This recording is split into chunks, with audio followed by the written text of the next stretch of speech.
off to Anderson. They want the out route. It's a double move. It's sold well. Groves catches it 15-10-5. Touchdown. Fake the out. Went down.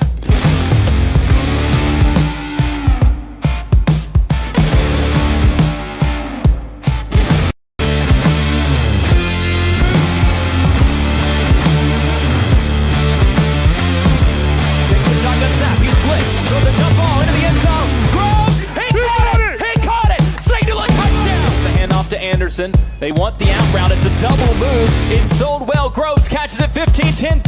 Touchdown. Fake the out. Went down.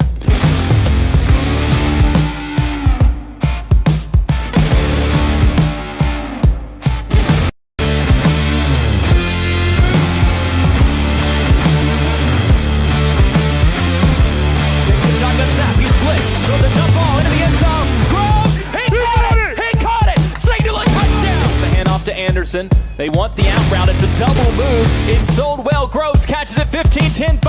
Touchdown. Fake the out. Went down.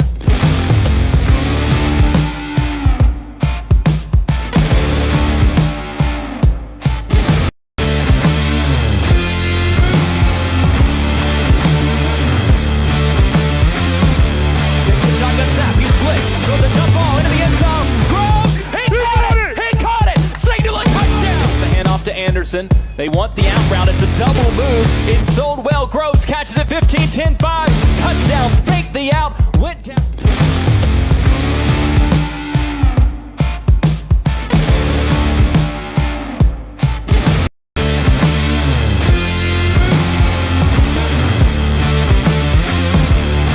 Shotgun snap. He's blitzed. Throws the dump ball into the end zone. Throws the dump ball into the end zone. Groves. He caught it. Signal a touchdown. The handoff to Anderson. They want the out route. It's a double move. It's sold well. Groves catches it 15-10-5.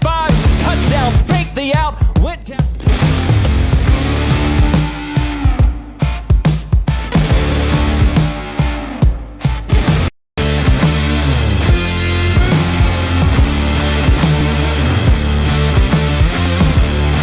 Shotgun snap. He's blitzed. Throws the dump ball into the end zone. Groves. He caught it. Signal a touchdown. The handoff to Anderson. They want the out route. It's a double move. It's sold well. Groves catches it 15-10-5. Touchdown. Fake the out. Went down. The snap. He's blitzed. Throws the dump ball into the end zone. Groves. He caught it. Signal a touchdown. The handoff to Anderson. They want the out route. It's a double move. It's sold well. Groves catches it 15-10-5.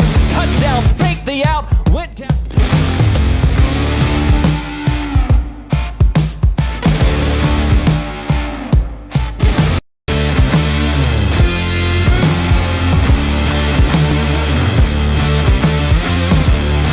Shotgun snap. He's blitzed. Throws the dump ball into the end zone. Groves. He caught it. Signal a touchdown. The handoff to Anderson. They want the out route. It's a double move. It's sold well. Groves catches. He caught it. Signal a touchdown. The handoff to Anderson. They want the out route. It's a double move. It's sold well. Groves catches it 15-10-5.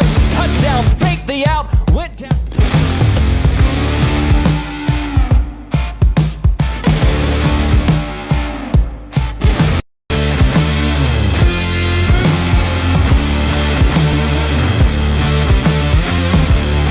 Shotgun snap. He's blitzed. Throws the dump ball into the end zone. Groves. He caught it. Signal a touchdown. The handoff to Anderson. They want the out route. It's a double move. It's sold well. Groves catches it 15-10-5.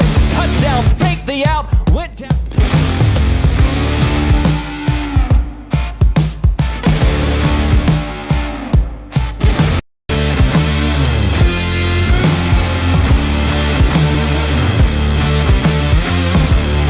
Shotgun snap. He's blitzed. Throws the dump ball into the end zone. Groves. He caught it. Signal a touchdown. The handoff is down. Fake the out. Went down.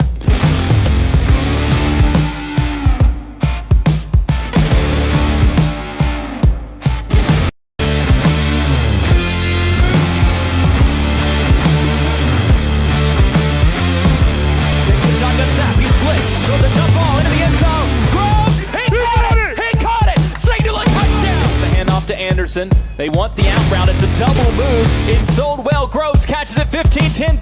Touchdown. Fake the out. Went down.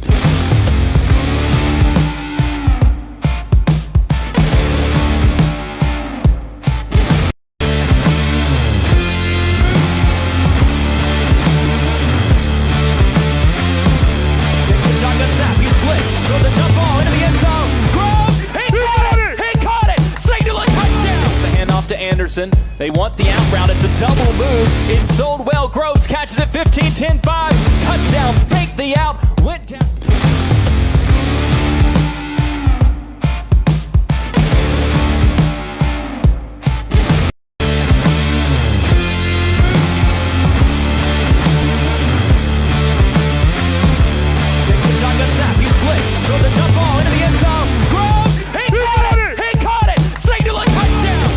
Anderson. They want the out route. It's a double move. It's sold well. Groves catches it 15-10-5. Touchdown. Fake the out. Went down.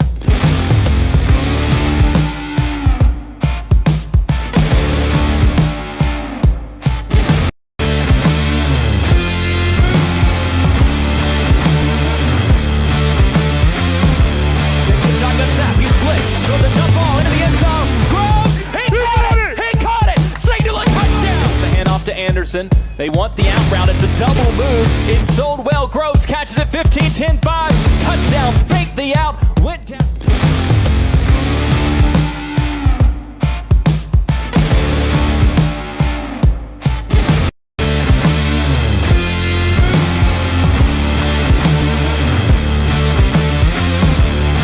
Shotgun snap. He's blitzed. Throws a dump ball into the end zone. Groves. He caught it. Signal a touchdown. The handoff to Anderson. They want the out route. It's a double move. It's sold well. Groves catches it 15-10-5. Touchdown. Fake the out. Went down.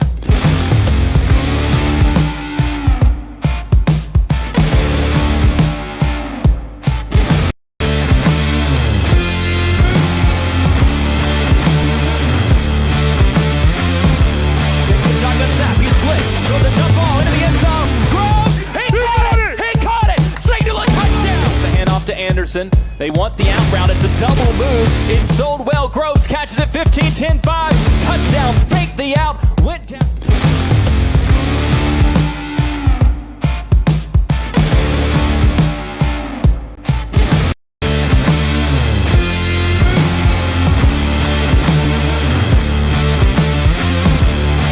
Shotgun snap. He's blitzed. Throws a dump ball into the end zone. Groves. He caught it. Signal a touchdown. The handoff to Anderson.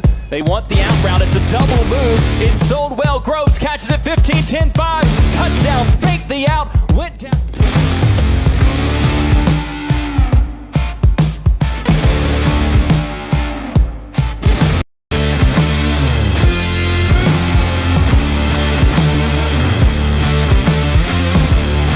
Shotgun snap. He's blitzed. Throws a dump ball into the end zone. Groves. He caught it. Signal a touchdown. The handoff to Anderson. They want the out route. It's a double move. It's sold well. Groves catches it 15-10-5.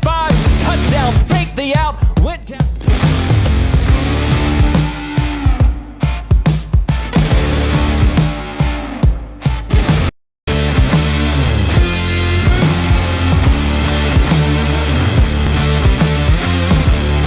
Shotgun snap. He's blitzed. Throws a dump ball into the end zone. Groves. He caught it. Signal a touchdown. The handoff to Anderson. They want the out route. It's a double move. It's sold well. Groves catches it 15-10-5. Touchdown. Fake the out. Went down.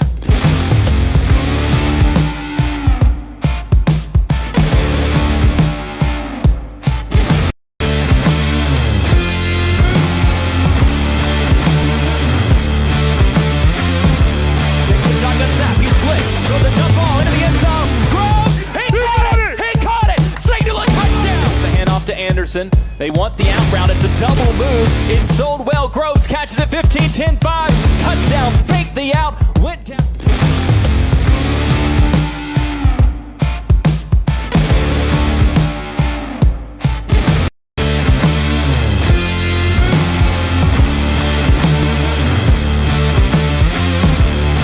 Shotgun snap. He's blitzed. Throws a dump ball into the end zone. Groves. He caught it. Signal a touchdown. The handoff to Anderson. They want the out route. It's a double move. It's sold well. Groves catches it 15-10-5.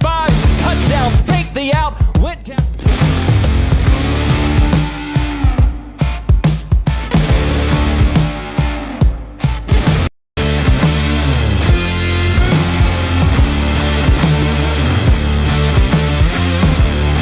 Shotgun snap. He's blitzed. Throws a dump ball into the end zone. Groves. He caught it. Signal a touchdown. The handoff to Anderson. Anderson. They want the out route. It's a double move. It's sold well. Groves catches it 15-10-5. Touchdown. Fake the out. Went down.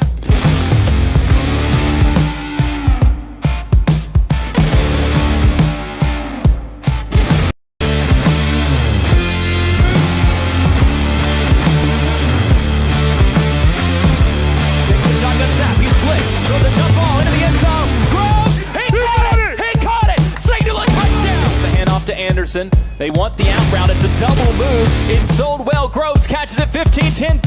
Touchdown. Fake the out. Went down.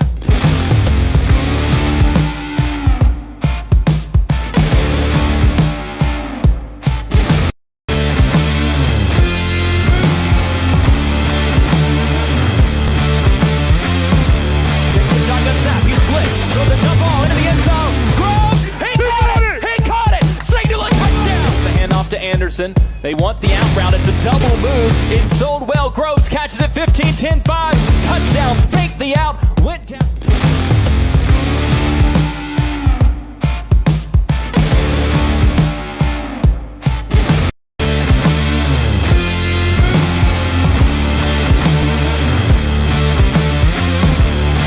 Shotgun snap. He's blitzed. Throws the jump ball into the end zone. Groves. He caught it. Signal a touchdown. The handoff to Anderson. They want the out route. It's a double move. It's sold well. Groves catches it 15-10-5.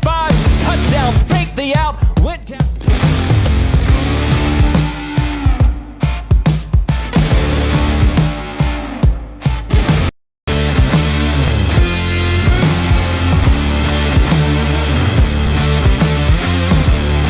Shotgun snap. He's blitzed. Throws the jump ball into the end zone. Groves. He caught it. Signal a touchdown. The handoff to Anderson. They want the out route. It's a double move. It's sold well. Groves catches it 15-10-5. Touchdown. Fake the out. Went down.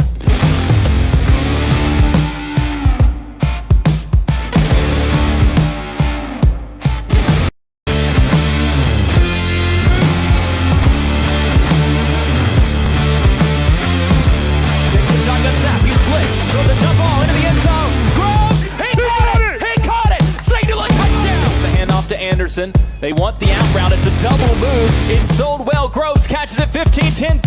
Touchdown. Fake the out. Went down.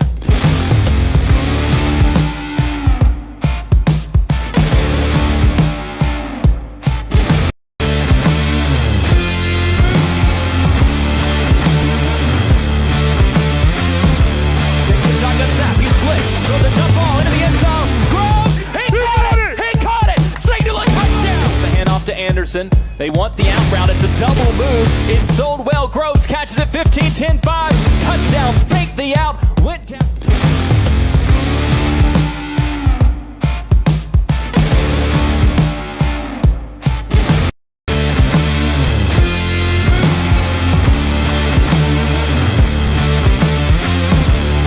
Shotgun snap. He's blitzed. Throws the jump ball into the end zone. Groves. He caught it. Signal a touchdown. The handoff to Anderson. They want the out route. It's a double move. It's sold well. Groves catches it 15-10-5. Touchdown. Fake the out. Went down.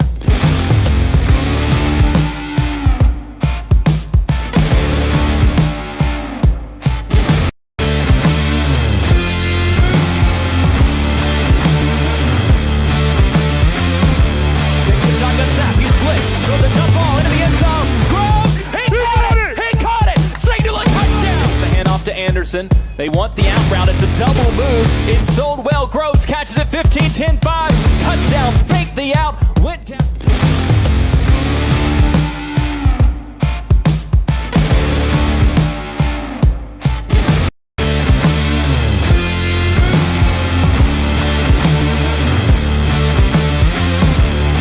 Shotgun snap. He's blitzed. Throws the jump ball into the end zone. Groves. He caught it. Signal a touchdown. The handoff to Anderson. They want the out route. It's a double move. It's sold well. Groves catches it 15-10-5. Touchdown. Fake the out. Went down.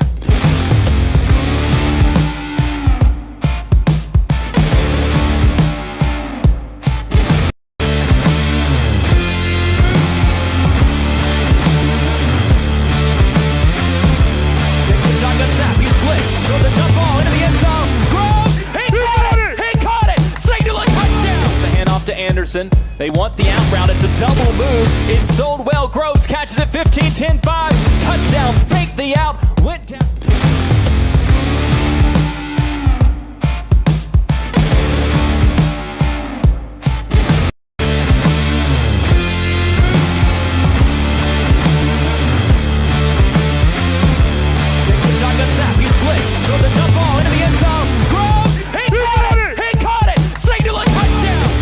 Anderson. They want the out route. It's a double move. It's sold well. Groves catches it 15-10-5. Touchdown. Fake the out. Went down.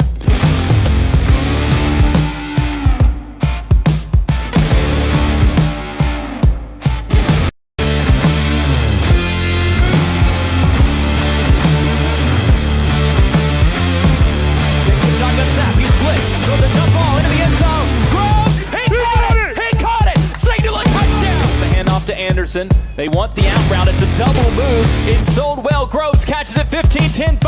Touchdown. Fake the out. Went down.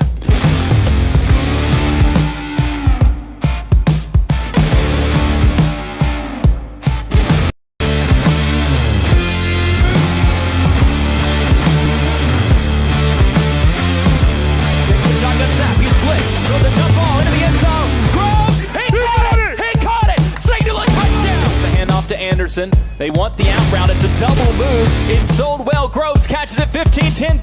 Touchdown. Fake the out. Went down.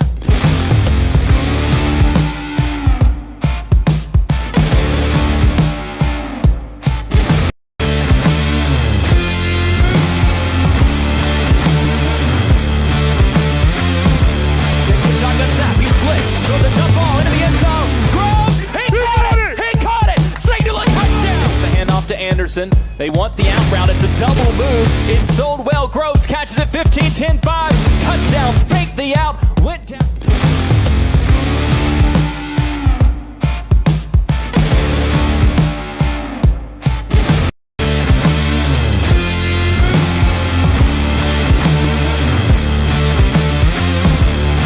Shotgun snap. He's blitzed. Throw the dump ball into the end zone. Groves. He caught it. Signal a touchdown. Off to Anderson. They want the out route. It's a double move. It's sold well. Groves catches it 15-10-5. Touchdown. Fake the out. Went down.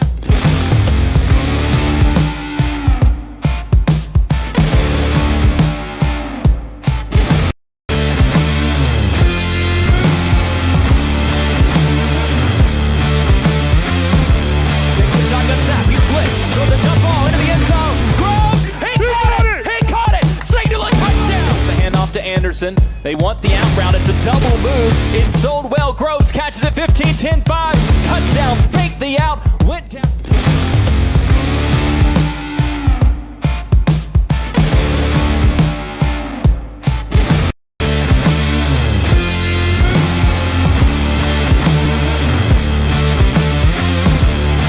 Shotgun snap. He's blitzed. Throw the dump ball into the end zone. Groves. He caught it. Signal a touchdown. Off to Anderson. They want the out route. It's a double move. It's sold well. Groves catches it 15-10-5.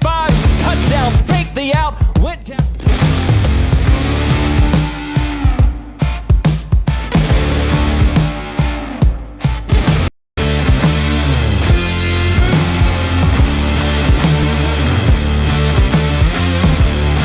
Shotgun snap. He's blitzed. Throw the dump ball into the end zone. Groves. He caught it. Signal a touchdown. Off to Anderson. They want the out route. It's a double move. It's sold well. Groves catches it 15-10-5. Touchdown. Fake the out. Went down.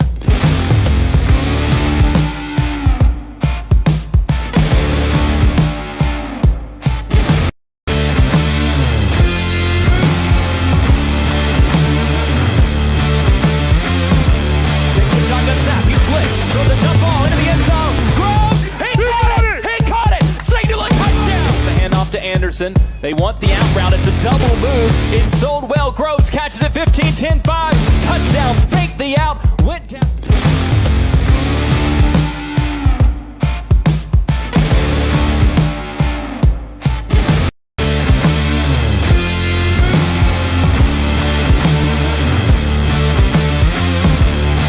Shotgun snap. He's blitzed. Throw the dump ball into the end zone. Groves. He caught it. Signal a touchdown. Off to Anderson. Anderson. They want the out route. It's a double move. It's sold well. Groves catches it 15-10-5. Touchdown. Fake the out. Went down.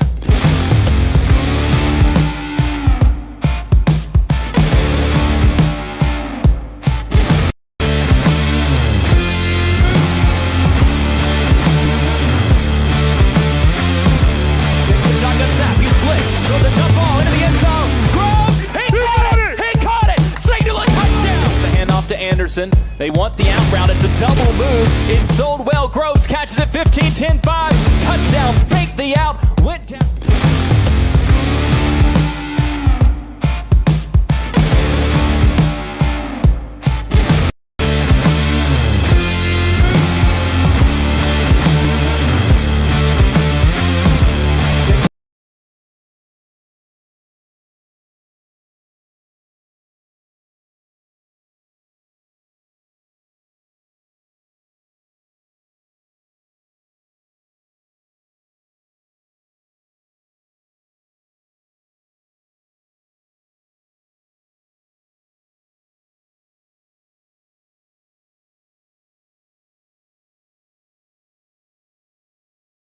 They're led in hitting by Perkins.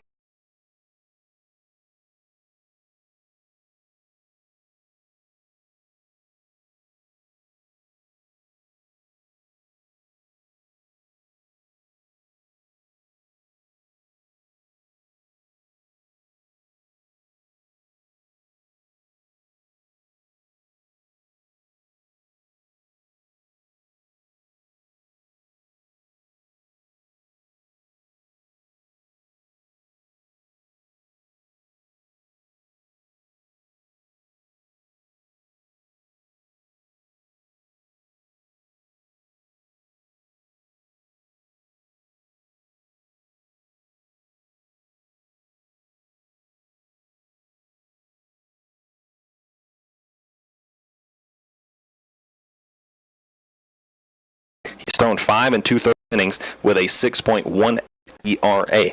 He's thrown 5 2/3 innings with a 6.1 ERA. He has struck out 6 while 1-8. So, I don't know if this is a rain situation that we're dealing with out here. I don't know if this is necessarily to see what happens as far as weather related goes. But this is a game that we like to win. This is a game that we like to come away with and absolutely have a W next to our name as the wind starts to pick up a little bit more now along with the rain. So if you are joining us on Franklin-Simpson Channel 9, our guys have got the garbage bags and the coverings over the top of our cameras out here. I don't know how much longer they are going to hang around depending upon this weather, because that certainly is all very much so weather dependent. Obviously, electronics and weather don't always coincide, as we're seeing some parents seem to be packing it in right now. But we're just waiting to see what this weather does. It's been threatening to come in since about 4 o'clock. That's just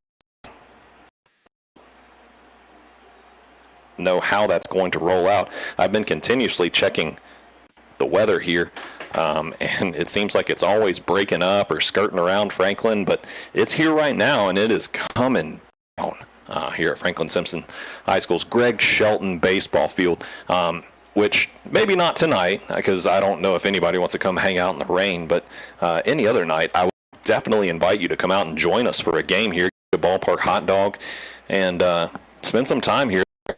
Beautifully renovated field. Come check out the Big Blue Monster out in center field. Check out this beautiful turf field. But this is the great thing about having this turf. Any other time, this game would have 100% been canceled with the amount of rain that we're currently getting, because the dirt and everything would have just turned to mud, and the grass would have been awful sloppy.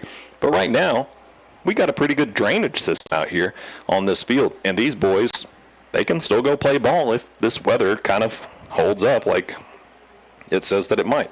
But either way, we are at 5:22.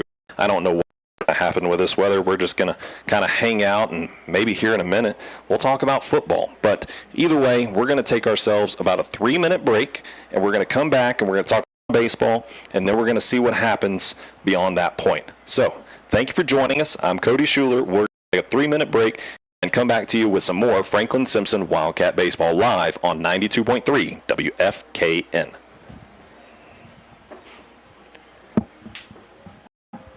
Three minutes, okay, Lyric? Thanks.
By left fielder number 30, Tanner King, followed up by shortstop number 23, Page, who's also a big-time football prospect.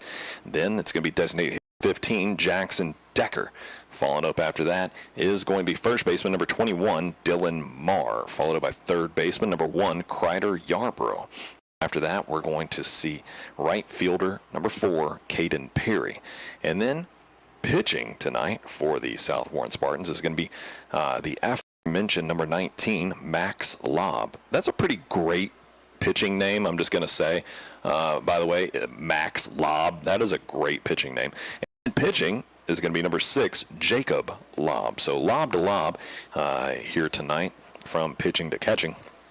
So we'll see how that goes for them. And as for your Franklin-Simpson Wildcats, the home team, the good guys, leading off is going to be second baseman Liam Heinze, followed up by shortstop, the senior Brady Delk, designated hitter Jackson Gass, followed up by right fielder in the cleanup position Carson Kelly, then first baseman number 22 Owen Lockley, and then out in left field it's Hendrik Blankenberg, and then third baseman Colton Turner, followed up by that is going to be pitcher Corbin Barnes, and center fielder Braylon Turner, and then playing but not hitting tonight is going to be the catcher Nash Ballou. Now, with all of those things being said, I do want to hit on something else, as we are the station for Franklin-Simpson Wildcats athletics. Franklin-Simpson is proud to announce the hiring of Will McCoy as their new head basketball coach. McCoy comes to Franklin-Simpson High School after serving as head coach at Greenwood High School, where he amassed 121 wins in those 7 seasons and was recently named the 2026 KABC 4th Region Coach of the Year. There will be a press conference on Monday, April 27th at 11 a.m. in the Franklin-Simpson High School Performing Arts Center at the high school to introduce Coach McCoy. Coach McCoy, I do believe I've heard that he is a Franklin-Simpson guy previously, so it seems like there is a lot of familiarity right there. And so a former Coach of the Year of this year, this has got to feel like a pretty good get after losing D. Spencer. D. Spencer, phenomenal coach and person. Excited to see what he's going to do for his life and career. Coach was one of my favorite people that I've come across in my journey here throughout the last 4 years, covering Franklin-Simpson sports. I've done basketball, football, baseball, softball, and so D was one of the first people I got to meet whenever I started doing this. And Coach Spencer has been nothing but kind to me, hooked me up with gear a couple of times. So, Coach Spencer, I want you to know that I appreciate you, sir. But we're also excited to see what Will McCoy can do coming into this one. So if you'd like to be at that press conference at Monday, at 11. It does look like we are going to get started with starting lineups here momentarily. So this game here for baseball is going to go on and move forward. I'd like to shout out Sharper Image Landscape. They're here and in attendance. Appreciate those guys. I know the owner, Michael Gregory, somewhat well. Michael Gregory, good man. Appreciate you, sir. Always good experiences dealing with his service. I had some draft coverage fired up that we were going to discuss, talk about the Titans, what the Titans did in the draft last night, not getting not just one but 2 picks in the first round. So pretty excited about that, to see what the Titans are going to look like coming into the 2026-2027 season. I'm going to talk for just a moment about your Franklin-Simpson Wildcats' current statistics. Leading away from the batter's box is the senior, to be expected, Brady Delk, hitting .393. He's going to continue to hover around 400 or better for the remainder of this season. And your Wildcats, just as we kind of expected of them, they are winners of 5 straight right now.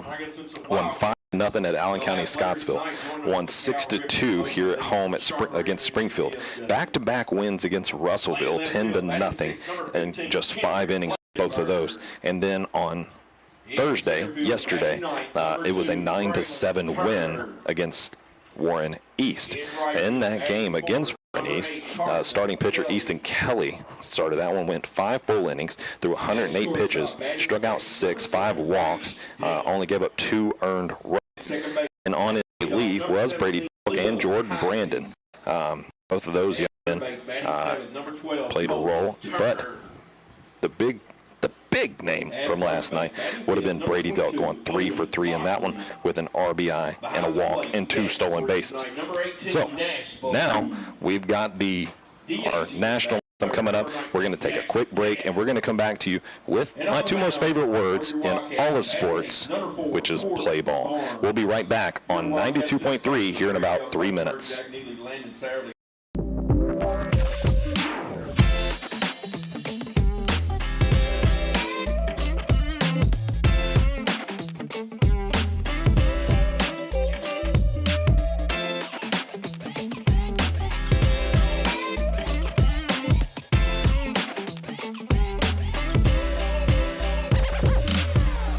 No matter your game, Franklin Bacon Trust equips you for success.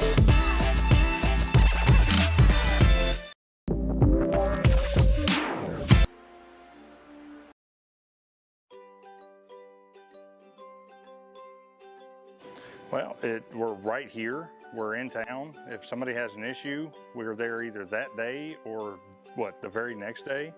So we're able to get to it quick and fix whatever issues anybody has.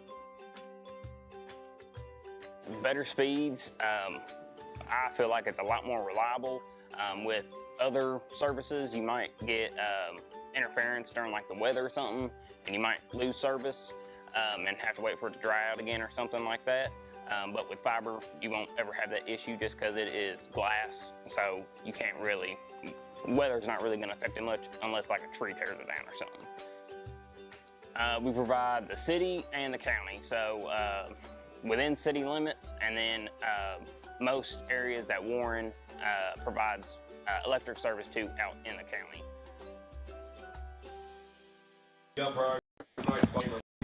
All right, Lyric, you can come back anytime.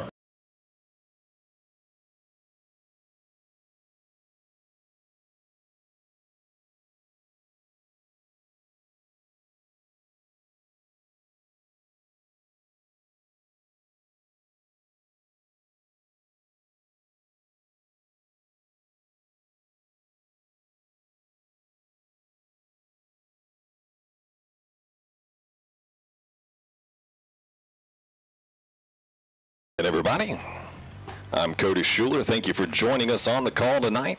Got some Franklin-Simpson High School Wildcat baseball teed up for you. They're going to be taking on the visiting South Warren Spartans from right up the road on 31W.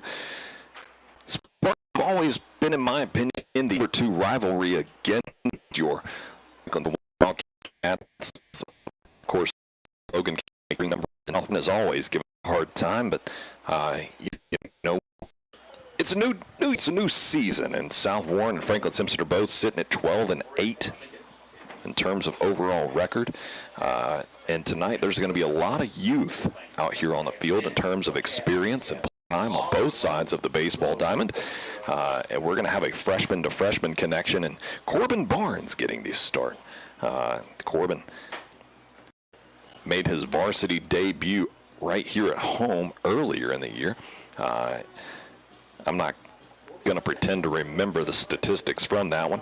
I could look it up here in a moment, but that would just kind of take away from what we're getting ready to see here. Nash Ballou gets his final warm-up here, throw down to second. And now here comes Alex Miller, second baseman. Alex Miller, the junior, hits .396 on the year. Right-handed hitter, going to lead it off for the South Warren Spartans. And here's my two most favorite words in all of sports: play ball.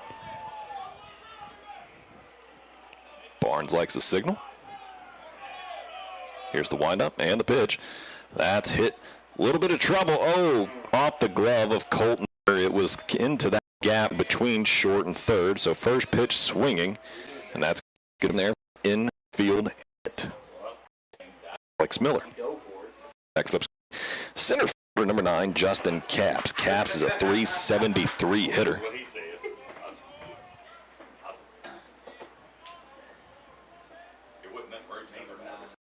Now pitching from the stretch. Checking the runner. Here's the pitch. Shows bunt. Pulls back. Ballou. Back to his pitcher.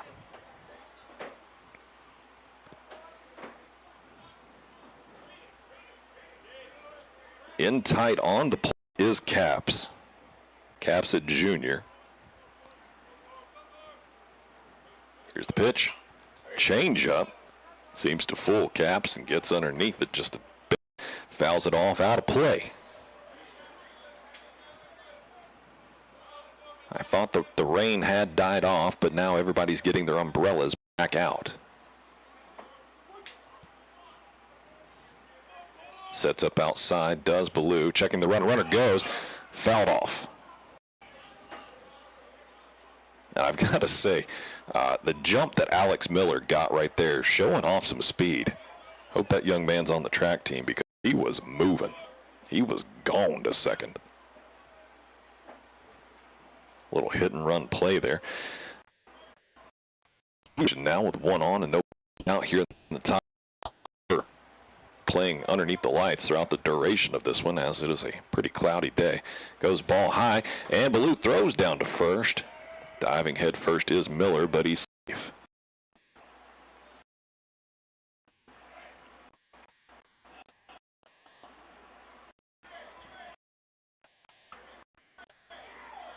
I was clear what they had gotten used to sliding on this turf yet. I said, well, sometimes yes, sometimes no. There's a throw down to second. Miller is out on a rope. Nash Ballou showing off the arm. That is a great throw down there, young man. It did one hop it in, but I mean, it was on the money.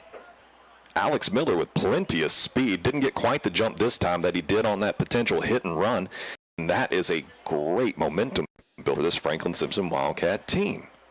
They're going to carry that into the dugout one way or another. 2-2. And that was a change up, and Delk's going to feel Lockley gets there in time for out number 2.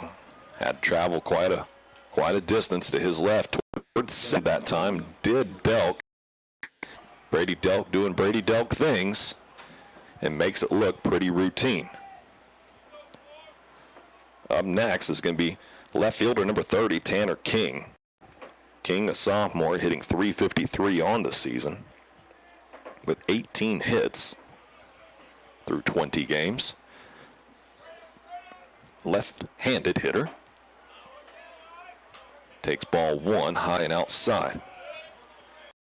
Way for your Wildcats.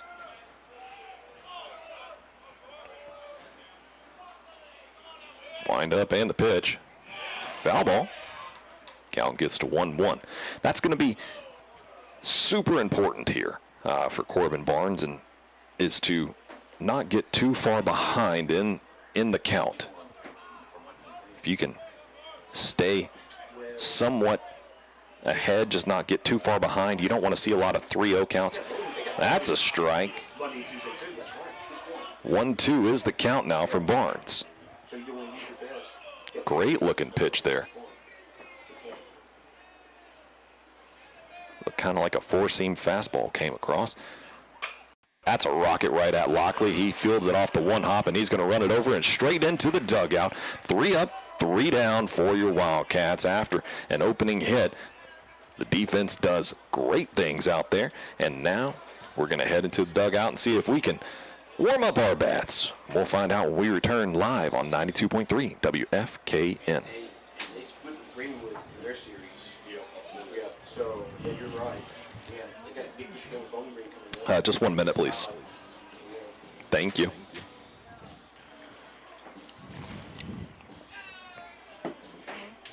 One minute. Todd's got one good pitcher. I wonder what they even go on Monday or Tuesday. And Jolly Boy. When the hell no, we don't. 3 hits, 1-0. Then they said it was 15 more. Next day was 15. Oh, yeah. That's all they got. Jolly. Yeah. After the end, it drops off a big time.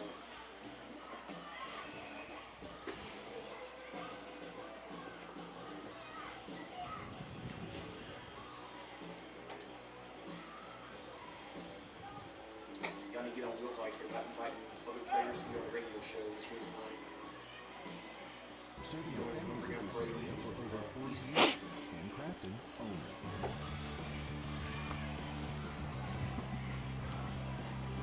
Bottom one. Had been on top of it. Here into the bottom. Is beginning to start back up a little bit here. It's been off and on, but we're going to look to this ball game right now. Leading off for your Wildcats is going to be the sophomore second baseman Liam Heinze. Here's the pitch. Takes ball one just a little low and away from Max Lobb. And I tell you what, I don't have any statistics for Max Lobb. Now I do for Jacob Lobb, who's behind the plate. That's a rocket down the left field line. He's going to turn one, and he is going to take a nice big turn, but head back to first. Great job sitting back on that ball and hitting it.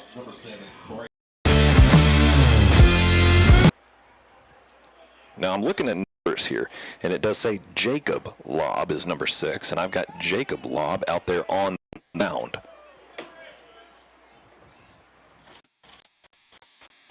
So we are seeing the senior pitching from the stretch now. Checks the runner. Here's the pitch. Goes low and away. Ball 1. Here's the fantastic freshman, Brady Delk, hitting .396 on the season. Star of last night's game, going 3 for 3. Ooh, showing off a very quick pick-off ability there is Lobb. But back safe is Liam Heinze. Hear the chatter coming out of the Franklin-Simpson dugout. Here's the pitch. Goes ball inside. 2 balls, no strikes to Delk.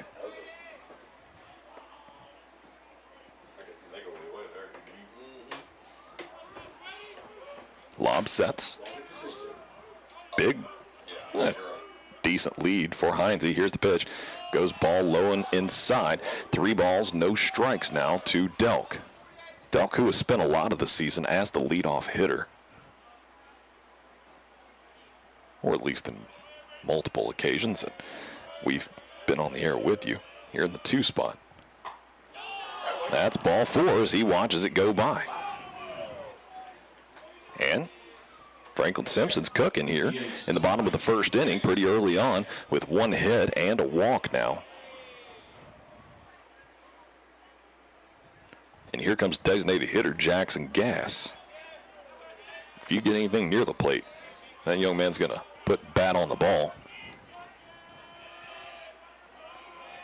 Franklin-Simpson, winners of 5 straight at the moment. And he does just that, and he pops it up to right field. Chasing underneath it is Perry. It's out of his glove. We're going to have to hold everybody up. Made a great diving attempt. Credit for the hustle there for Perry, but Yeah, he should. He go for it. Right fielder number 8, Carson Kelly. pops out of his glove. The ball seemed to have a whole lot of spin on it, and he had a hard time tracking it.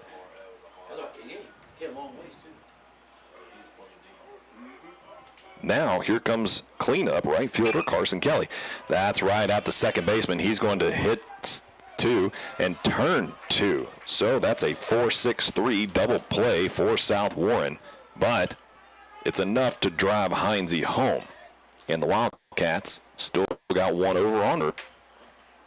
And Owen Lockley coming up to bat. In terms of statistics, he's been the number 2 hitter for Franklin-Simpson this season. Lockley hitting .361, has spent a lot of the year over 400. Here's the pitch. Low one outside.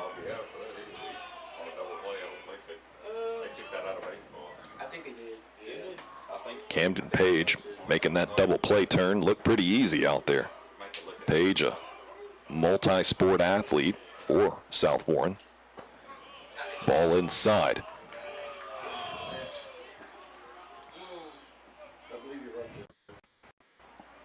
2-0 count to Lock. Hendrick Blankenberg in the on-deck circle. Here's the pitch. That's sent out. Is it going to get down the line? Oh!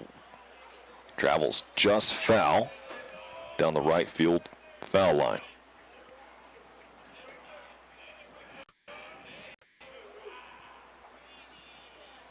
The rain has momentarily stopped, I believe. It has been off and on and off and on. 2-1 count. Here's the pitch. Goes outside. Count rolls in 3-1. What we like to refer to as a hitter's count. Let's see if Lockley gets anything to swing at. Now his catcher wants to talk it over.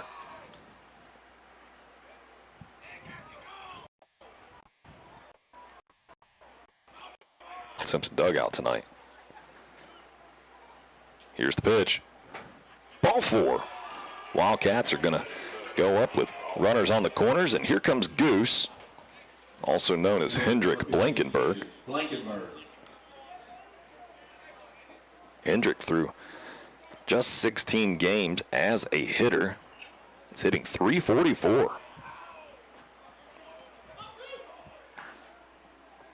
11 hits through his 16 games worth of work. Providing a much-needed bat in this lineup.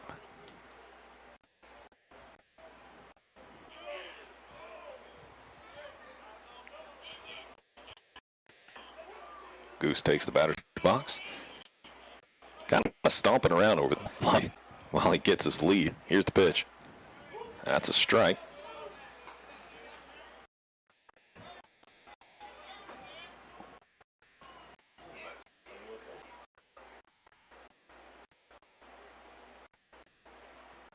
Lockley perhaps trying to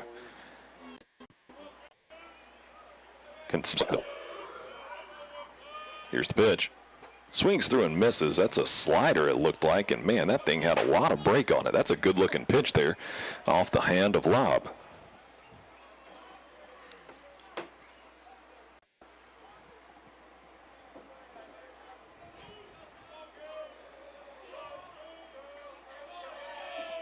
Here's the pitch. Fouled off. Way to fight there, Hendrick.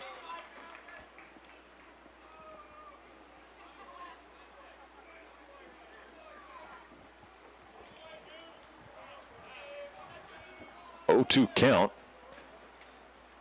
Still an opportunity to put one across home plate here with Brady Delk on third if he can find some green grass. 1-0 lead for the Wildcats here in the bottom of the first. Watches ball one go by. A little low and away. 1 ball, 2 strikes, 2 outs, runners on the corners. This 1-0 lead here early on in the bottom of the first for the Franklin-Simpson Wildcats at 5:50 in the evening. That straightaway center field, get down ball. It's dropping. Another run will score for Franklin-Simpson. That's an RBI single, and Owen Lockley had a great jump on that one coming from first and makes his way all the way around to third base. Now here comes Colton Turner. Third base. Colton Turner's been coming on a little stronger here. Got 13 RBI on the season. Tied for the team lead with Brady Delk.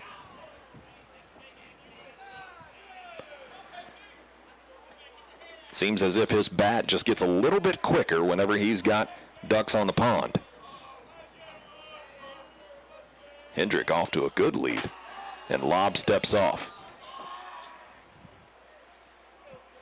The Wildcat dugout lets him hear about it too.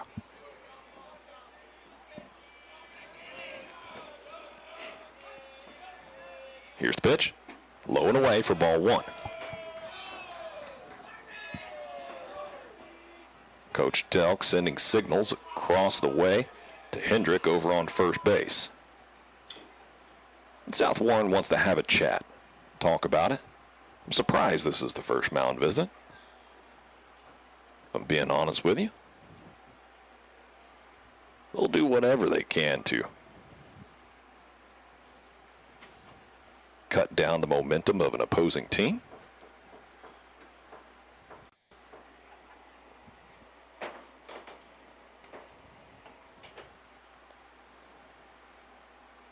I don't think we're going to see a pitching change. I think we're just having a little discussion, and the home plate umpire is going to go out there and tell them, come on, let's play ball, man. We're trying to fight against the rain and storms or whatever else may come of this.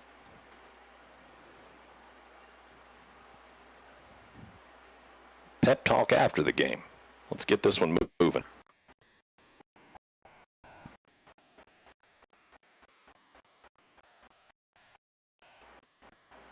He's 1-0 count with 2 away, runners on the corners. Wildcats lead it 2-0. It was a beautiful day to this point, till the storm clouds kind of started rolling in, nice and warm. Attempts the pickoff. Blankenberg is safe. I'll say it again. Lobb's pickoff maneuver is very quick, and he puts it on the money. You can tell the senior has spent some time working on that. Checks the runners. Here's the pitch. Goes low in the zone. Good eye by Turner. Count is now 2-0. Lobb not operating very quickly from the mound so far throughout this first inning, taking his time. Here's the pitch. Another one low in the zone. Count rolls 3-0. He's walked 2 already so far in this one. Let's see if we can walk a third. Here's the pitch. Strike 1. Puts it across home plate, just as he should have. His count rolls 3-1 now. Turner gets back into the box. Hitters count. Here's the pitch. Way outside for ball 4, and Turner walks.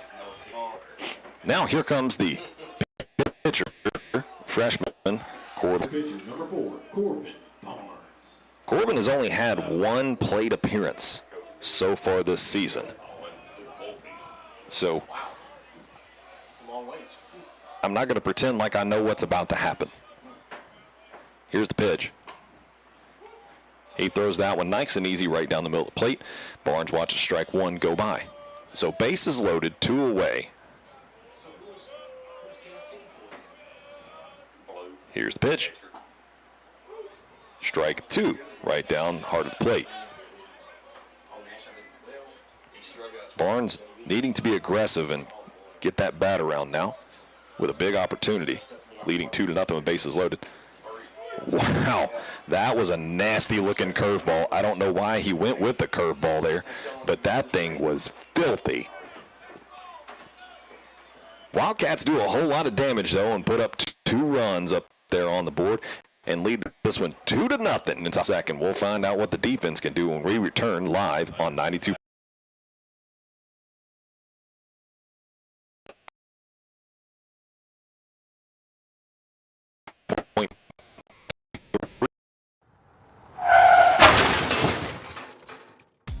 Accidents happen in a split second, but the repair doesn't have to be a headache. At Eaton Collision in Franklin, we bring your car back to life with expert repairs and a flawless finish. We'll work directly with your insurance company to make the process quick, easy, and hassle-free for you. From dents to major damage, trust Eaton Collision to get you back on the road fast.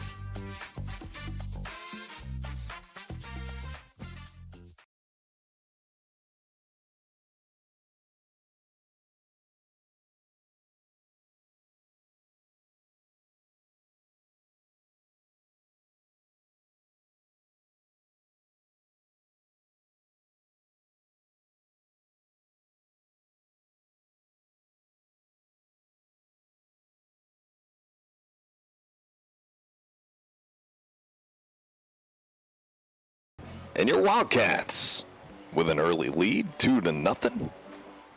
Got the bats moving around. Did some big-time work out there. Liam Heinze come across and score. Brady Delk come across and score. Wildcats doing things here tonight, wanting to come away with a win. Now leading off for this one for the South Warren at the top of the second, shortstop number 23, Camden Page. Page, as we've said a few times, a multi-sport athlete for South Warren. Hitting .214 so far this season in the cleanup spot. That's a rocket out to left field. Nearly over the head of Hendrik Blankenberg. He had to retreat about 6. Throws his glove up. Exit out of the air for out number 1. That was a hard hit ball there by Page. Now here's the designated hitter, number 15, Jackson Decker. Decker, a senior, hitting .348. In over the top of the plate, really. I think this is what you call crowding the plate. Takes ball 1.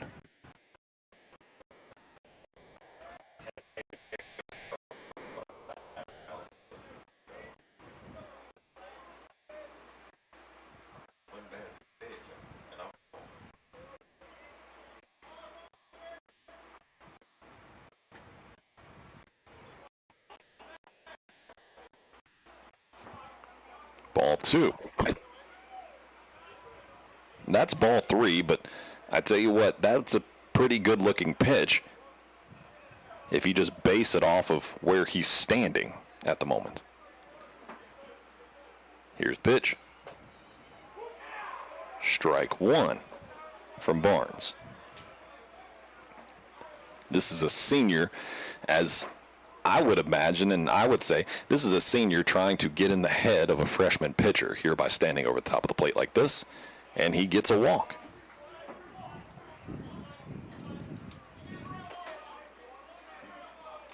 Corbin's first walk.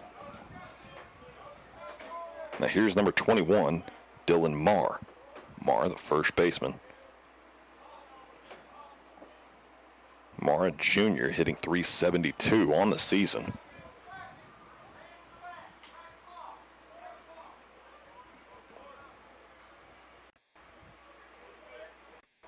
Here's the pitch. Fired right off the glove of Corbin Barnes. Liam Heinze did a fantastic job there. Charge over from second base, picks it up, bare hands it over to Lockley. It was not in time. but hard enough to where I think you call that an infield hit. I don't know if I would call that one an error or not, but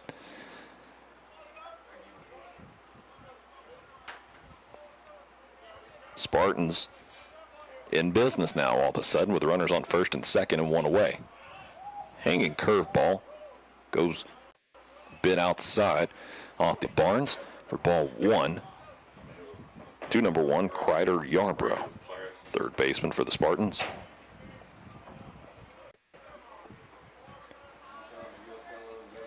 Barnes from the stretch now. Here's the pitch. Strike one, pardon me.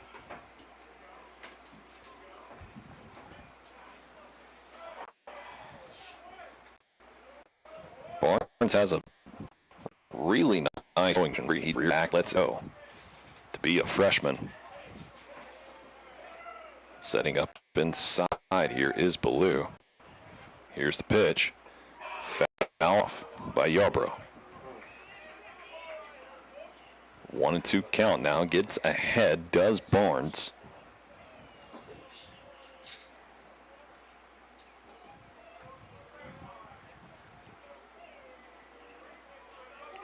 Still just one away.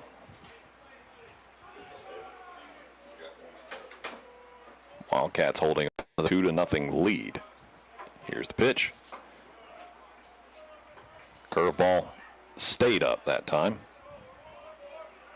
Count rolls 2-2.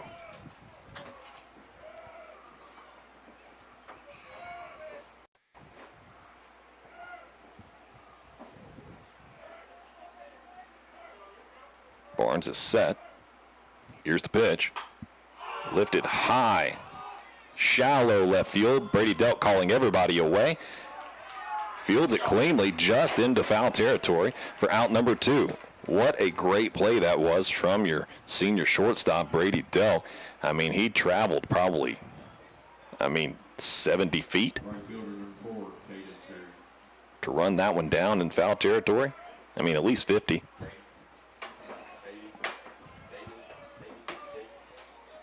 Here's right fielder number 4, Caden Perry now. With 2 away and 2 on. Here's the pitch. Swings through the high heat for strike one. He would have needed a hatchet for that one.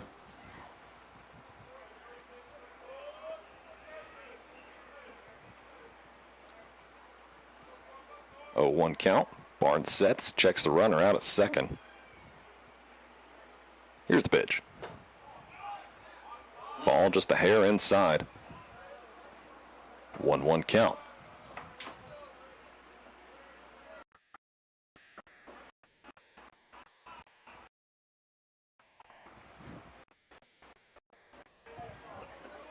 Take time here right now is Barnes, which is good for the freshman. Does heart rate get up too high? Reaches out there and pops it up into shallow center field.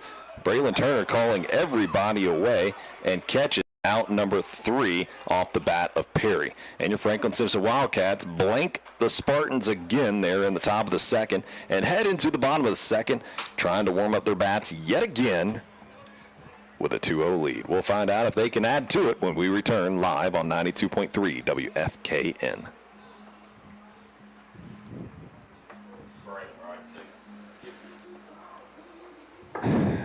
All right, let's get 2 more. That's what we did last time. 2.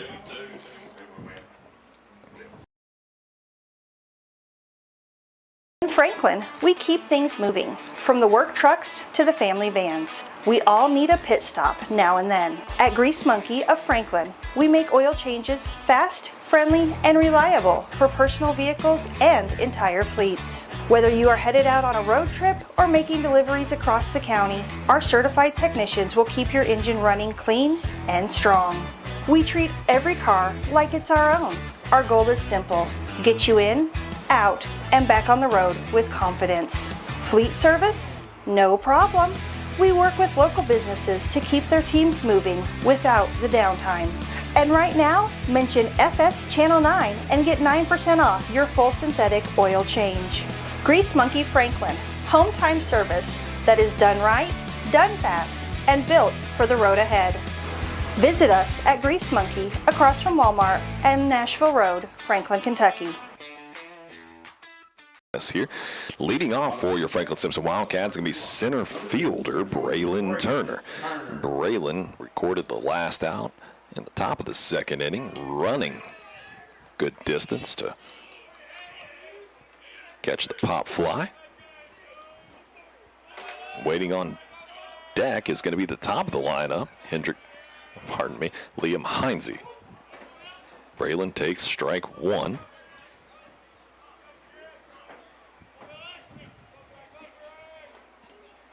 Jacob Lobb still out on the mound for South Warren. Here's the pitch. That's ball outside.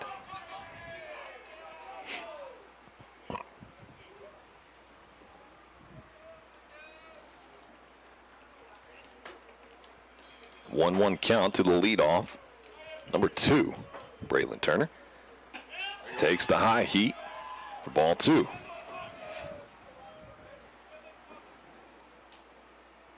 Lobb's command has been off, I would say. He has not had great command of the ball to this point. Ball low. 3-1 count now. In 30 pitches already. Here we are, just the opening batter of the second inning. Here's the pitch. Hammered out to left center field. Go, go, go. Underneath it is King to record out number 1. It hung up just a little bit too much in the atmosphere to get down for a hit for Braylon Turner. Hard hit ball.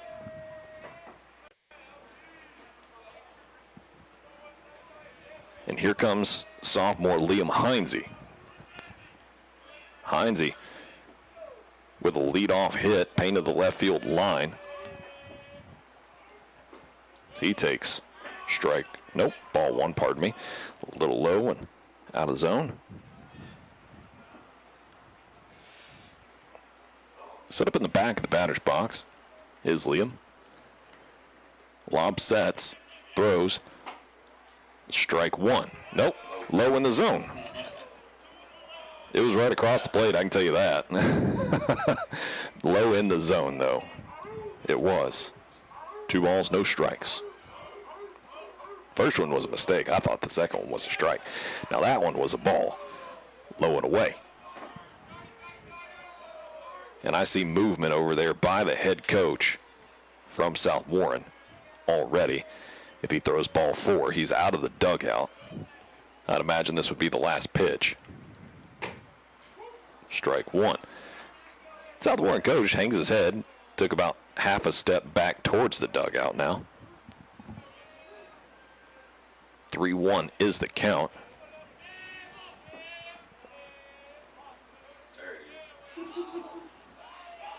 Calls time. There does Liam Heinze. Liam Heinze plays beyond his years. I'll give him that for sure.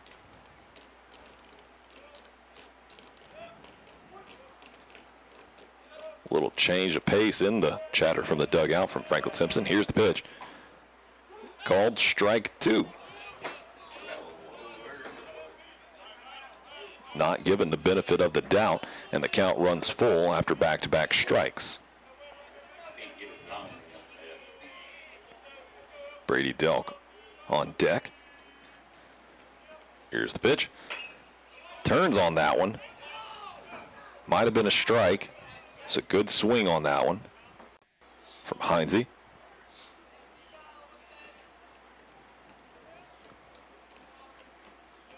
Heinze been a day 1 starter. Hit this varsity squad. Rocketed out to left field. Go get out of here. Ball out. It is hauled in by King. Tell you what, another year of growth, a little more time in the weight room, that ball would have been out of here. I look forward to watching the development of Liam Heinze, just as we've done 4 years with your next hitter, Brady Delk. Brady is the one kid I've got to watch from his first game. Takes ball one outside. I do have to lob credit here, too. That slider is nasty. That thing comes and breaks a good foot. That one broke too much for ball one.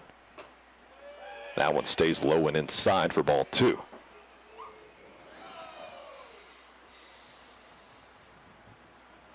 After the out, South Warren coach went back into the dugout. Now after ball two, he's back out of the dugout. That's a grounder right at Camden Page. He's going to field it cleanly and send it over to first baseman Marr for out number 3. So Lob does his job and gets out of this one 3 up, 3 down. South Warren gets out of that one unscathed, but your Wildcats still got a 2-0 lead as we head into the top of the third. We'll find out what South Warren can do whenever we return live on 92.3 WFKN.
Everybody, top of the third inning here at Franklin-Simpson High School's Greg Shelton Field.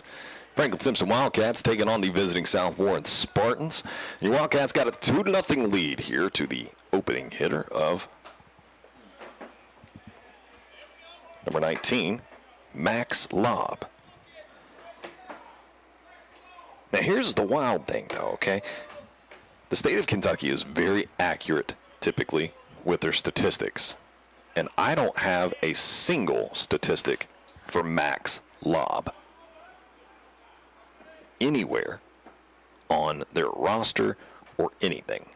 He is a freshman, so maybe this is his first game starting, getting any kind of playing time. I don't know. It is possible, but if so, congratulations, young man. This is his first at-bat, because I have nowhere listed that he has been a hitter. He's just taken strike one after 3 straight balls from Corbin Barnes. He's done a pretty decent job behind the plate, catching who I'm assuming is his older brother. He sends a hit straight out to right field. Carson Kelly had to move just a little shade to his right. Records out number 1. But to be a freshman, if that was his first varsity at-bat, hey, welcome to the show, young man. Nice work. Now here's the leadoff hitter, number 11, Alex Miller, the second baseman. Recorded a hit in his first at-bat. Takes ball 1. Then messed around over on first base. They were trying to put a hit and run in play and didn't work out for him, and ended up getting thrown out at second base. And they say that one hit him. Found its way into the glove of Nash Ballou, but say that one hit him.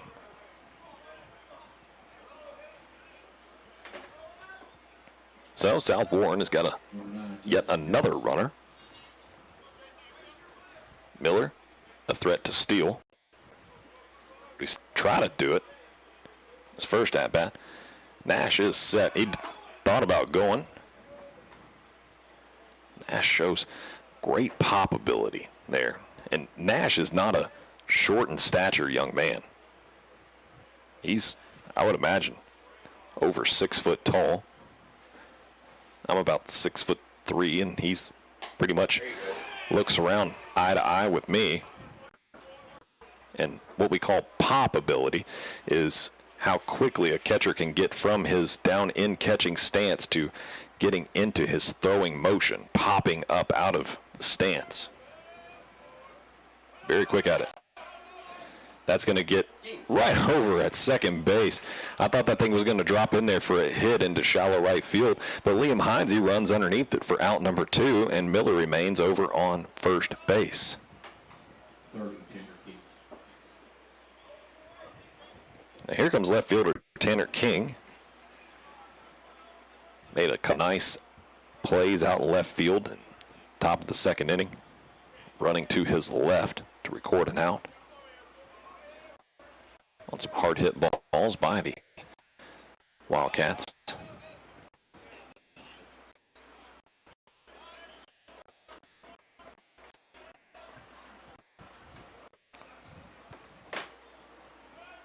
One.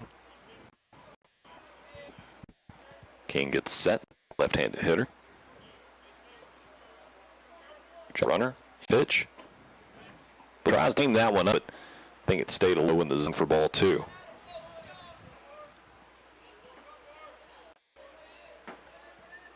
We are sitting at a nice 72 degrees. I mean, it feels like you're just sitting in the house out here right now.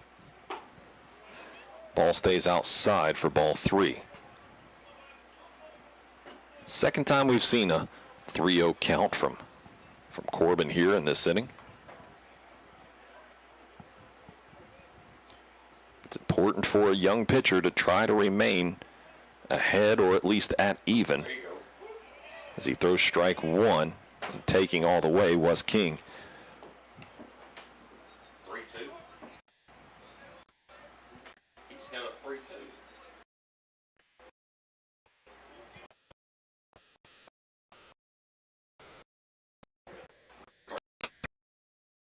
Three, 1.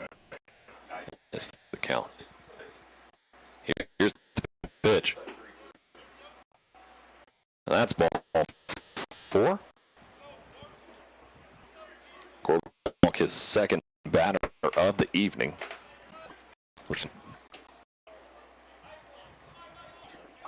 Page, tall young man, to be a shortstop. Page hitting .214 on the year. Watches ball 1 go by.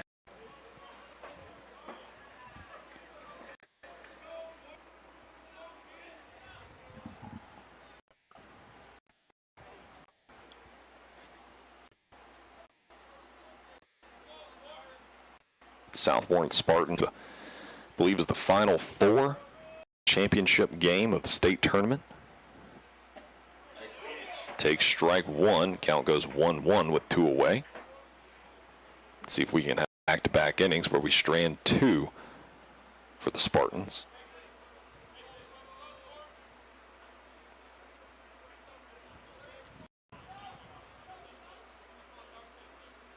Here's the pitch. Lifted high and deep into left field.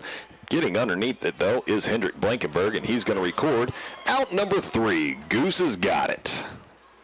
Wildcats still going to hold on to that 2-0 as we head into the bottom of the third. We'll find out if they can get those bats heated up when we return live on 92.3 WFKN.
inning.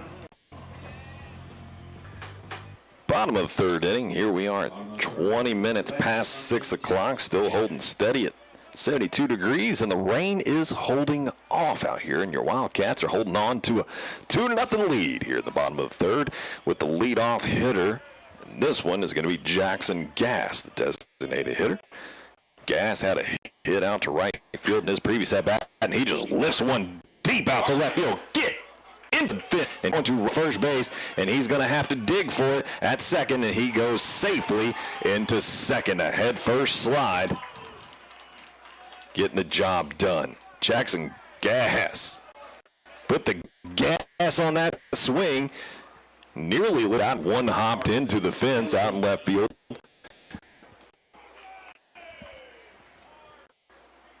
Swing on that one for the designated hit. Now here comes the cleanup. Right fielder number 8, Carson. Kelly rolling with the pink batting gloves. Here's the pitch. Called strike. See head girls basketball coach Ashley Taylor out here in attendance tonight.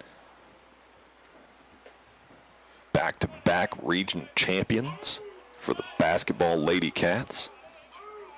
Trips to Rupp Arena. Shows bunt, does Kelly. Pulls back, ball inside. Gass remains on second.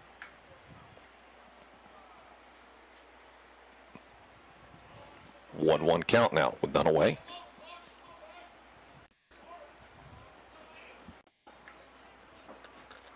Deep breath from Lobb. Here's the pitch. Strike 2. Your Wildcats in the white pants with the royal blue uniforms and socks with the white letters and numerals. The FS and their number on their chest. I love the sort of old school look with the buttoned up uniforms. Here's the pitch. That one was tailing inside and jammed him up a little bit, and Kelly able to show off some bat speed. Got the barrel of his bat around and down. Fouled it off over his own dugout. 1 ball, 2 strikes, and Lobb will talk about it with Lobb. Quick mound to visit. You know, so often we'll see these kids with the same names out here, you know, brothers or sisters. And it sounds like a law firm. I don't know if Lobb and Lobb sounds like a law firm. It sounds like an NBA play.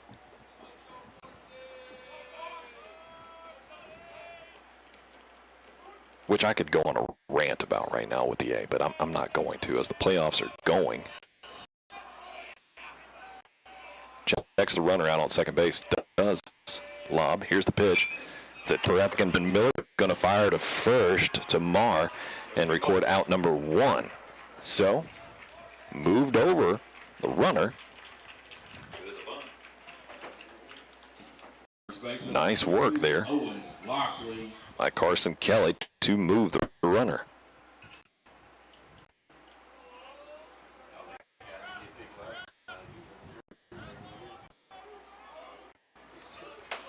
That's twice that Carson Kelly has been up and moved runners around, but unable to reach safely himself. Here's Oakland. Chewin, star play, goes in for strike 1.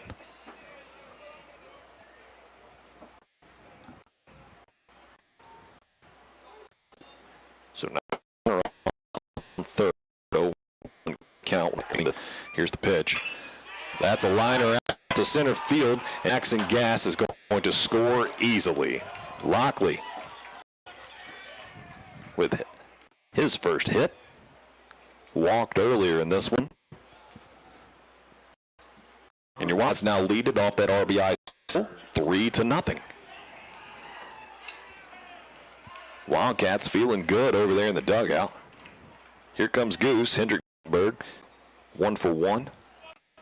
I do want to point out, too, Jackson Gass is 2 for 2 in this one. scored a run. Now, that one's just a hair low and away for ball one. Either. We've got 3 runs on 5 hits so far.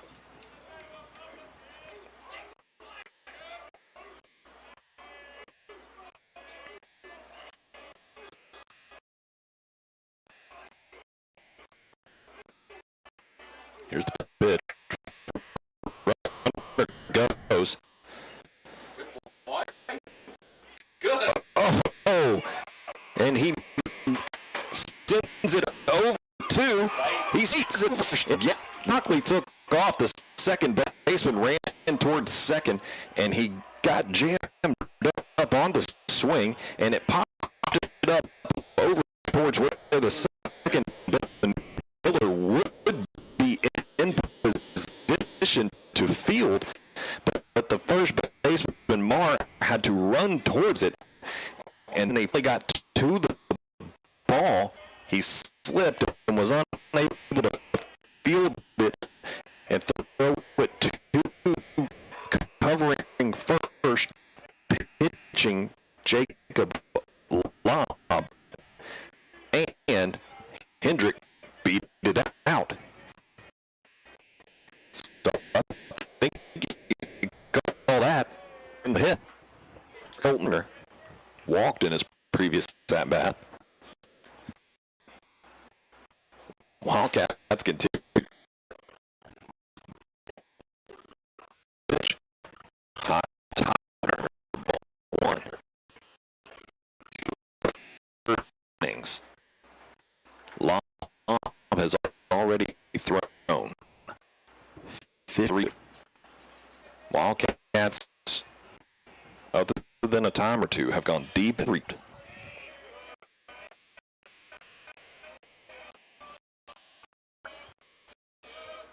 Here's the pitch.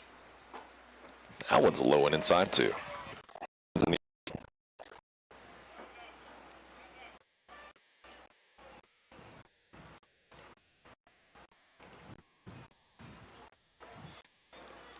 Turner. Looking at this 2-1 count.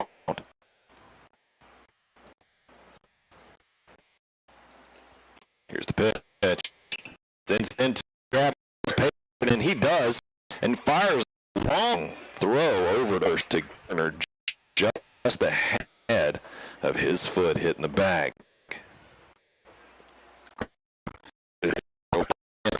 So,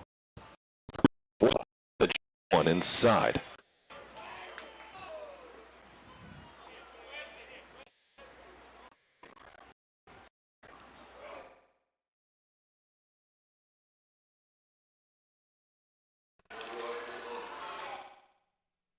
Very late jump on that one coming from second base.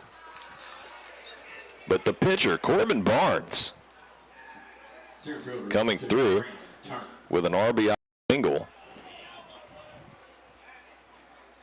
And he's going to get a courtesy runner in Easton Kelly.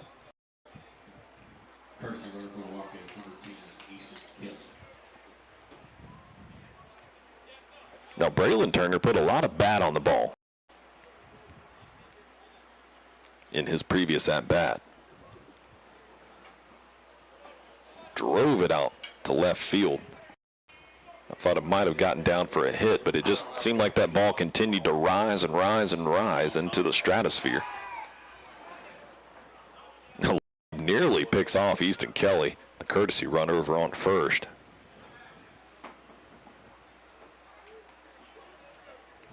But Easton's a big lead over there.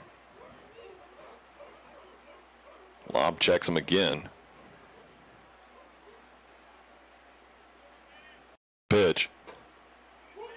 Oh, now that's probably the first really questionable call I've seen here tonight, as that one crossed down the right-handed batter's box line. Called strike. Last night, if you were on the Lady Cats broadcast, you heard me doing too much of arguing balls and strikes, but, man, there was just a lot of them. Lob attempts the pickoff to first. Easton Kelly's back safe.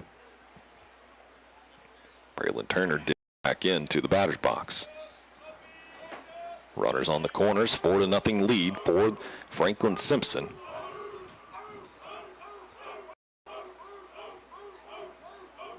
Attempts the pickoff again, and he got him. Yep, sure did. Easton got off to too much of a big bear, and right about the time he turned, it was too late.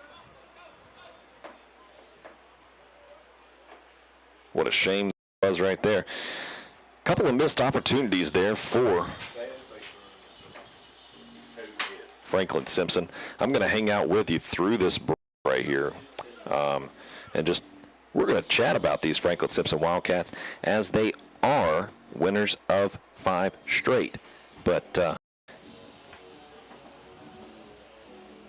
apologize, I had a text come through and wanted to make sure that I was caught up on where I needed to be at here in my notes and everything that was going on here at the ball game. The rain is holding off, it appears, for the time being. None of the fans got their umbrellas out. Some of them got some blankets on, though. It's almost like that wind has kind of cooled thing off a little bit. We're still holding steady at 71 degrees.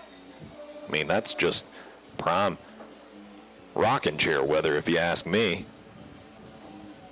Especially with a overcast like this. That's the kind of thing I'd like to sit out on the porch and drink a nice hot cup of coffee with and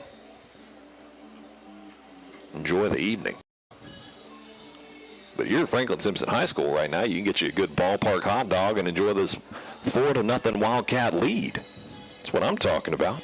This designated hitter, number 15, Jackson Deckers, getting ready to take the batter's box against the freshman Corbin Barnes.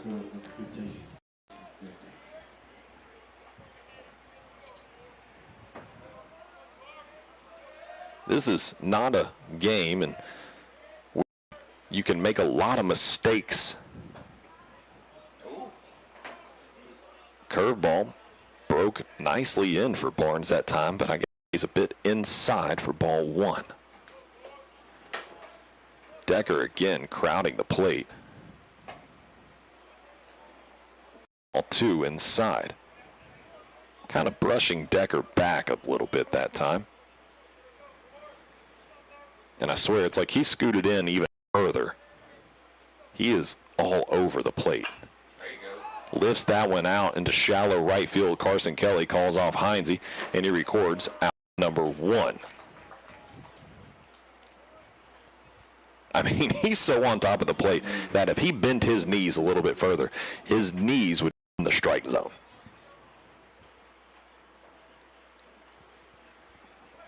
But he's out.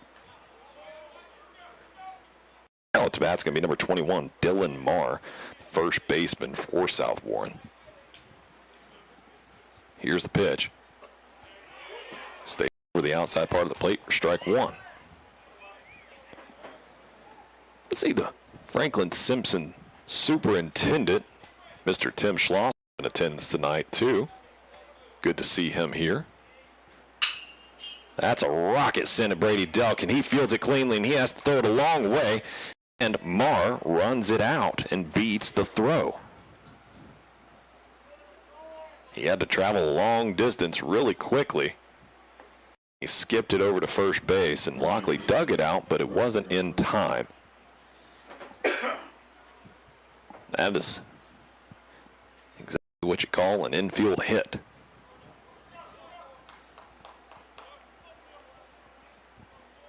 Here's Crider Yarborough. South Warren takes ball 1. Nash Ballou uses his chest protector to his advantage right there and gets down in front of it. The umbrellas are coming out. Might see a little bit of rain yet again.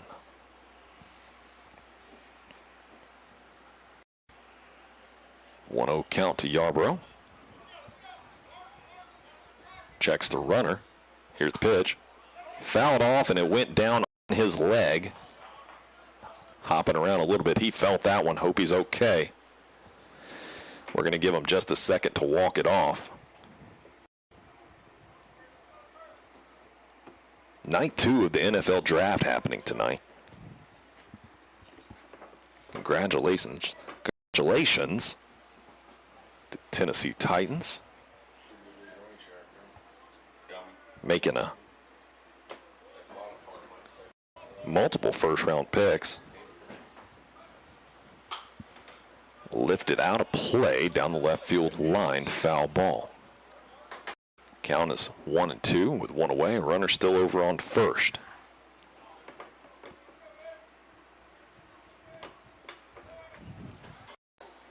Second round of the NFL draft is going.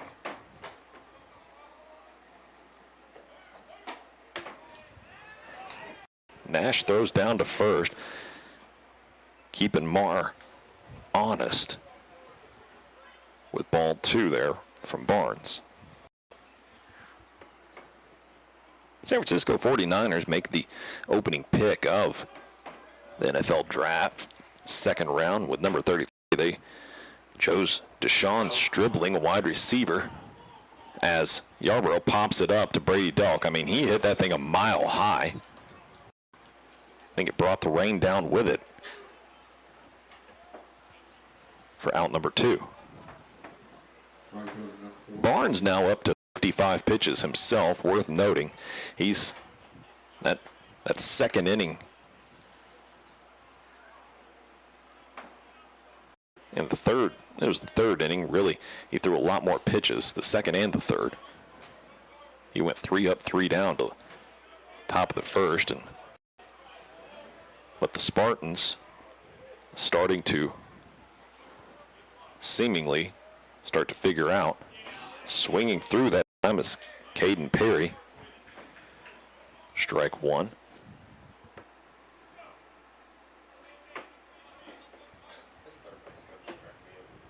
Buffalo Bills select Clemson linebacker TJ Parker with pick 35.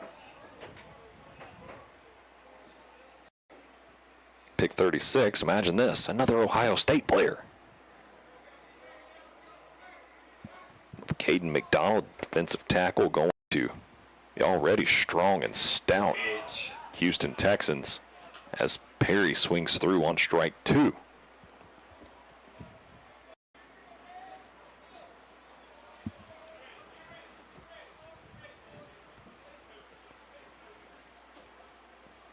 Marr still at first.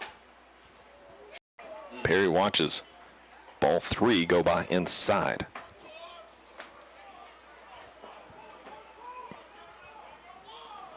The count runs full now with 2 away.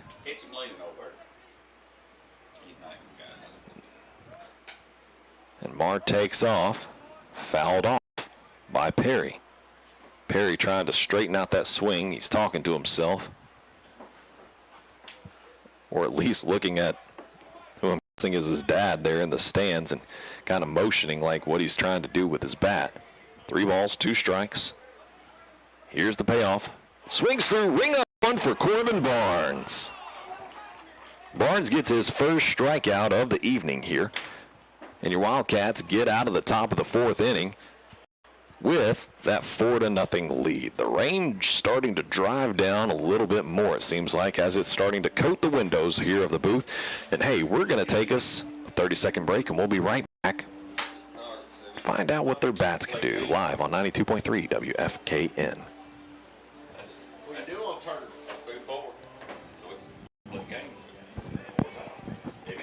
Hey, Lyric, honey, you doing okay?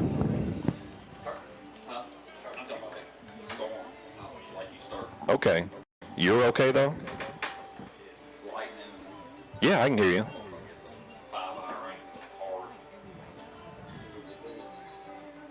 Okay, just as long as you're okay. That's what's most important. Okay. Well, if we get through this next half of an inning and they call the game, then I will sign off immediately, okay? Because the rain is starting to drive down here, and if you need anything, you can always text Will or Kendra. Just keep them in mind. Don't want you to get to feeling too bad or anything like that, or your health is of the utmost importance here.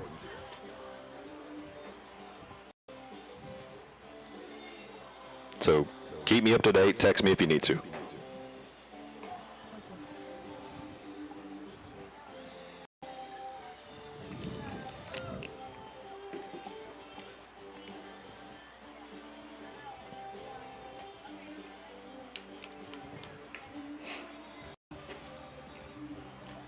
Bottom of the fourth inning. Your Wildcats leading it 4-0 here in the bottom of the fourth inning. Your Wildcats leading it against the visiting South Warren Spartans as the rain continues to really begin to come down, it appears, here at Greg Shelton Field at Franklin-Simpson High School. I mean, it's really coating my windows up here right now. Looking at an old school TV through these windows. Braylon Turner takes ball one off the arm of the still in the game Jacob Lobb, giving up 7 hits, 4 runs. No errors yet from South Warren. Both of these teams pretty evenly matched in terms of record, sitting at 12-8 on the year. Braylon Turner going to take time. You can really see it coming down now. Liam Heinze in the on-deck circle. Here's the pitch. Takes ball 3, pardon me. 3-0 count now to lead off here in the bottom of the fourth. Here's the pitch. Strike one down Main Street from Lobb.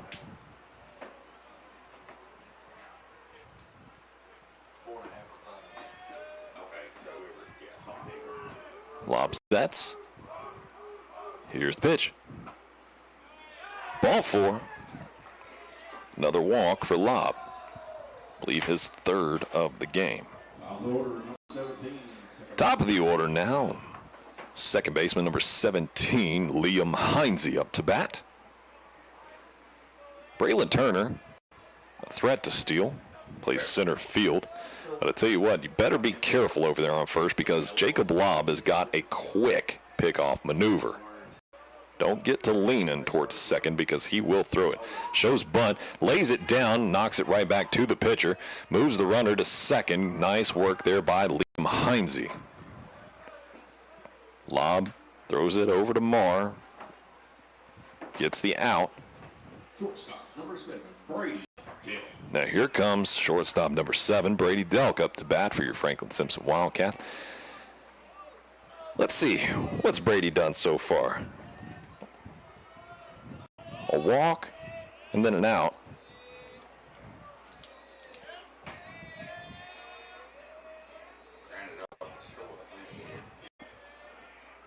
Grounded out to short in his previous at-bat. Cam to Page. Takes time before Lobb throws one.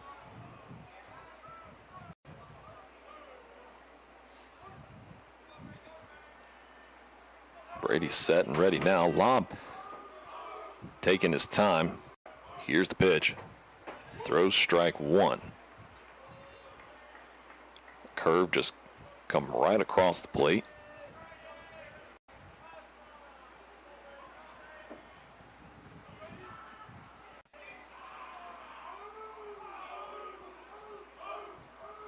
Wildcats dugout sounding like Marmaduke over there barking. Here's the pitch. Goes ball 1 low. I mean, it's fun, I tell you that. In the game. 1-1 count with 1 away. Rain just driving down right now. These kids are getting soaked. Strike 2.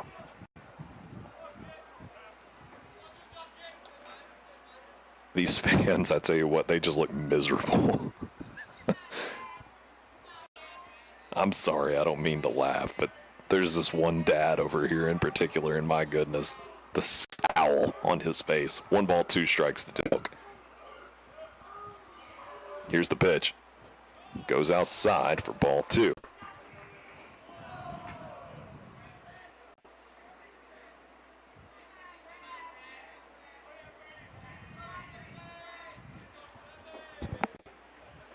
Two count now with 1 away.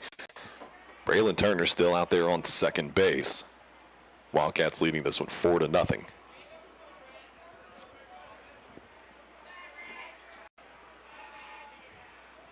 Brady needing to be aggressive here. Got him. That one catches him in the elbow. Oh, you got the pass. Oh, it stole the base. Braylon was taken off towards third.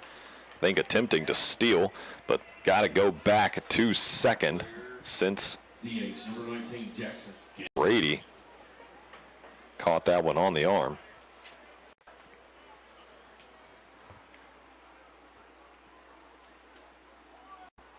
Now here comes the 2-for-2 Jackson Gass. Double in his previous at-bat.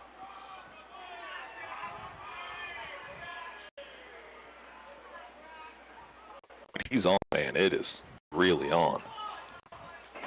Lob behind the plate, made a great glove save right there. Keep everybody at bay. That one skipped across the left-handed batter's box. As I was saying earlier about Superintendent Tim Schlosser, you know, you don't get a lot of superintendents that'll just be hanging out at a baseball game, especially in the pouring down rain. Appreciate him and the work he does here for our school system.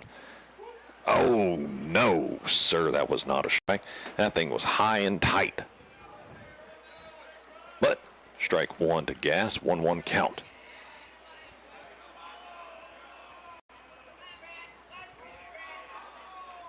Carson Kelly on deck. Lob checks. Here's the pitch. Lifted high and deep out towards left center field. And Caps is calling off King, and he squeezes it for out number 2.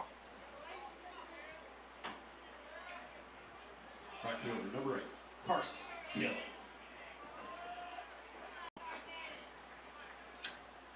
Now here comes the 4-hole hitter batting cleanup. Right fielder number 8, Carson Kelly, coming up with 2 away and runners on first and second. Trying to dry off his bat on his pant leg, and Lob making sure that he gets a dry ball out there.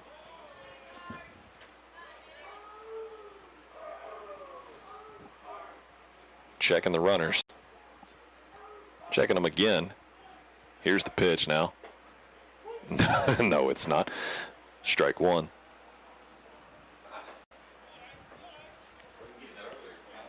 I do believe that we have lost possibly our Franklin-Simpson Channel 9, but I'm not sure if we have or not.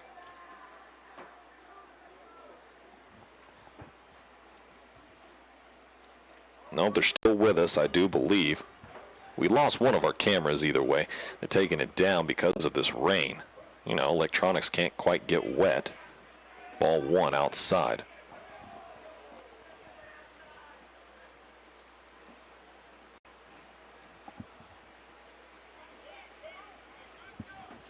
One count now with 2 away to Kelly.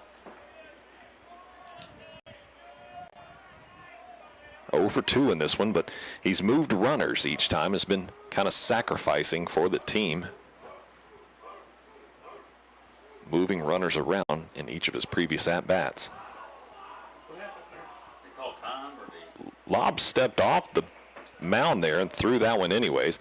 I think he just slipped possibly. I'm not real sure what happened with that one. Time or ball? Let's go, Blue. 1-1. I thought he called time. But Waiting to see what the home plate umpire calls there. But he's not giving us any numbers. That's a strike. We know that's strike 2. 1-2. Okay. He must have called. Yeah, called timeout there on that pitch 2 previously. 1-2 is the count.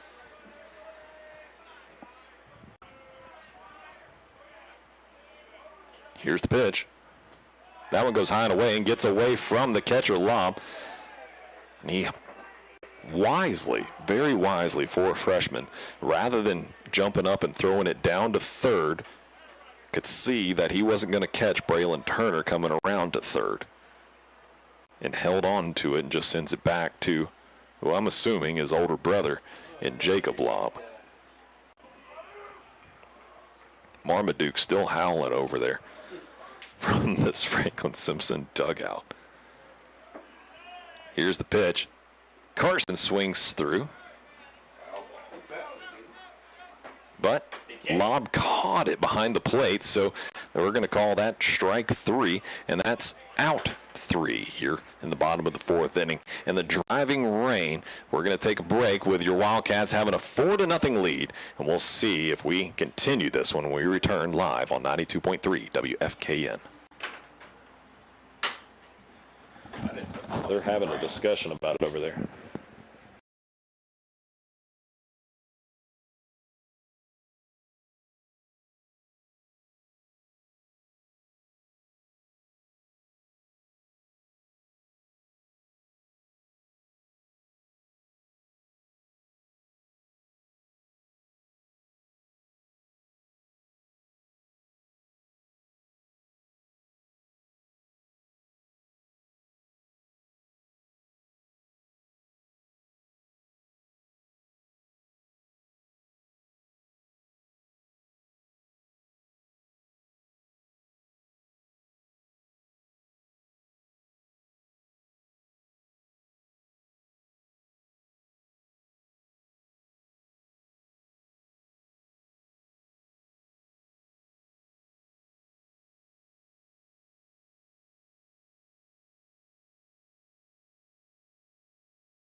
Underneath it, though, is Braylon Turner, and he records out number 3, and South Warren is still held scoreless, even after an error for the first time tonight from your Franklin-Simpson Wildcats. It's a 4-0 lead heading into the bottom of the 5th inning for your Franklin-Simpson Wildcats, and we'll see if they can get their bats moving around yet again one more time when we return live on 92.3 WFKN.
Hits and 4 runs.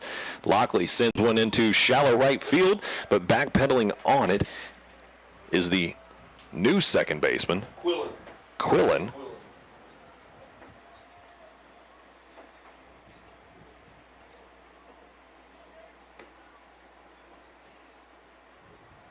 Grayson Quillen, a freshman, taking over for Alex Miller, now on in relief. Hendrick Blankenberg takes strike 1. Hendrick 2 for 2 in this one. Here's the pitch. The home plate umpire caught that one in his chest right then. It came off the glove of Max Lobb behind the plate, and continuing to catch it is the home plate umpire. This is just a miserable time for umpires as Hendrick fights off an inside pitch as he was trying to square around on it for strike 2.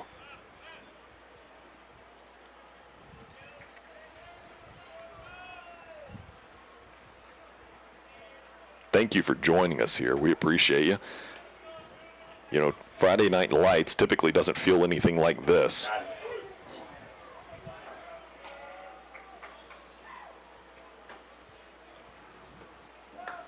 Hendrick strikes out. for out number 2. So Alex Miller coming in and doing some work. Moving in from second base to relief pitcher. Now here's third baseman Colton Turner. Miller, not a ton of pitching experience on the season, only got 6 1/3 innings pitched. But tell you what, so far he's just rearing back and putting it across the plate. Turner takes strike 1 looking. This rain continues to just curveball, stayed inside for ball 1.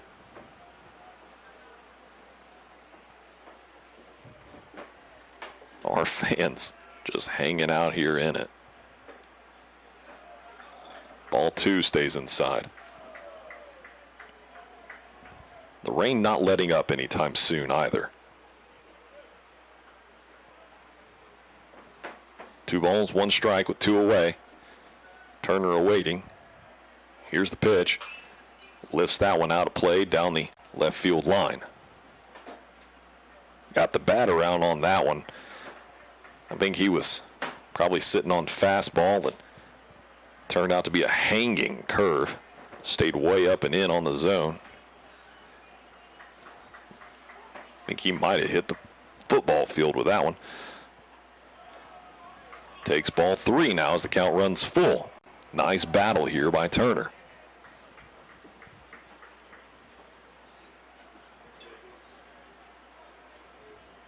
As he digs that back foot in. Let's see if he can do some work. Lifts one out to left center field, get down ball, and that is in there, deep. Ground rule double. Big time hit off the bat of the third baseman for the junior, Colton Turner. Second time this season at home we've seen that happen. I believe what you could define as a side effect of having a nice new turf field. It's a little bit bouncy at times when it comes to the way the baseball moves. Now here's Corbin Barnes. He had a hit to straightaway center field in his previous at-bat. Here's the pitch. Swings through, strike 1. Curveball got him. 0-1 count with 2 away. Lob wants to talk it over one time with Miller. I'm sure just ensuring that they've got their signals correct between the two of them.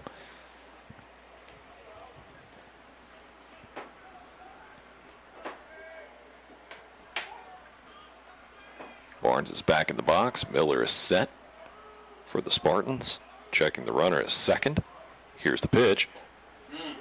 Goes strike 2. 0-2 to Barnes.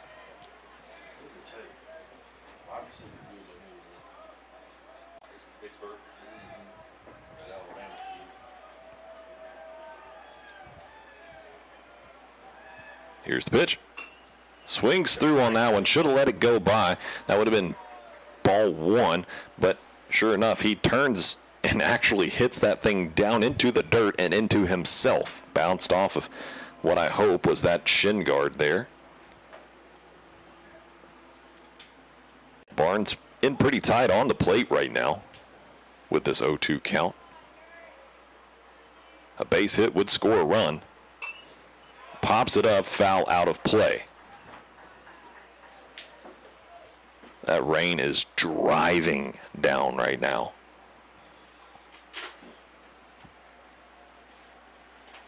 Here in the bottom of the 5th inning. I would not be the least bit shocked if this next out did it for us here at Franklin-Simpson High School, the way this rain is coming down and not letting up. Pops it up out of play again. I mean, it went from raining to flooding down here. I mean, it's coming. I'm going to stop talking about the rain now.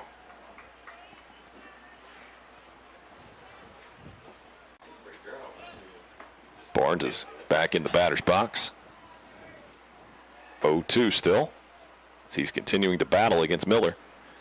He's going to take ball 1 low. Lob gets on top of it and holds Turner at second base.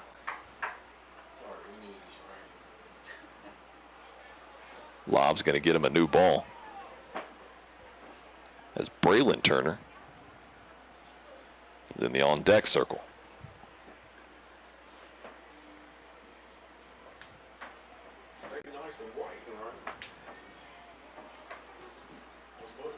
One to two is the count.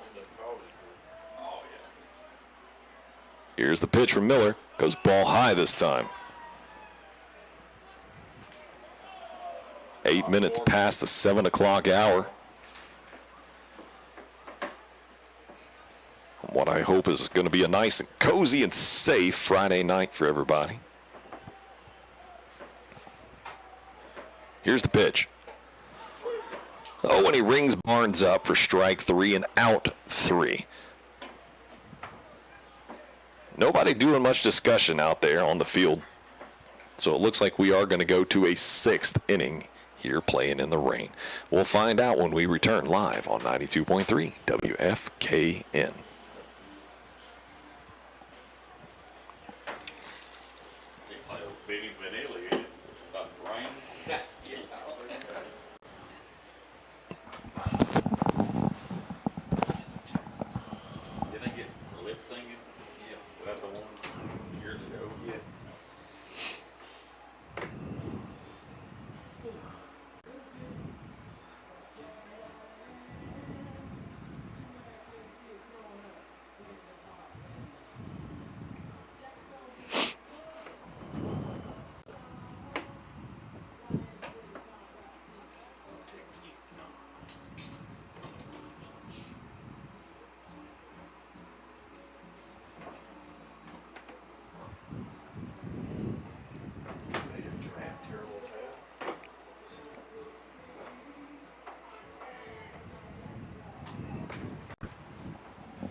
Heading into the top of the 6th inning, your Franklin-Simpson Wildcats still holding on to that 4-0 lead against the visiting South Warren Spartans here at home in what is a pouring down rain.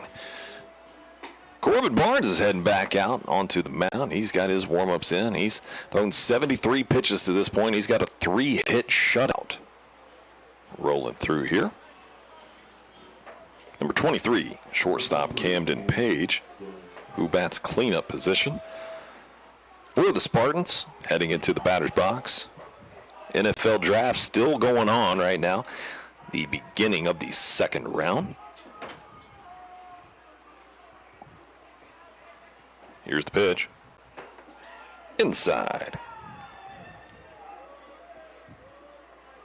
Your Tennessee Titans. I do assume that the majority of the people in the area would be Tennessee Titans fan base. As Page pops one up, count moves 1-1 for the leadoff here in the top of the 6th inning. Tennessee Titans, at this point, do not have a 2nd round pick after trading back into the back end of the 1st round last night, in order to take Keldrick Falk, edge rusher out of Auburn.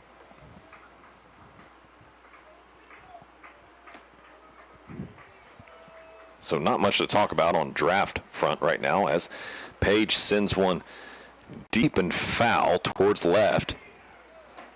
The count is 2-2 to Page.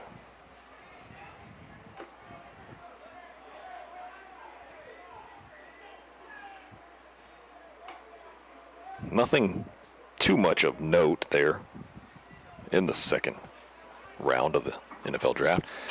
As Page pops one up into foul territory, and it is going to get out of play. Count will remain at 2-2.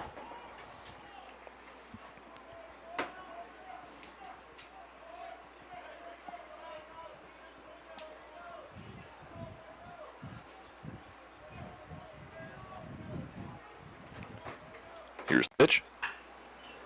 Page battling against Corbin Barnes right now.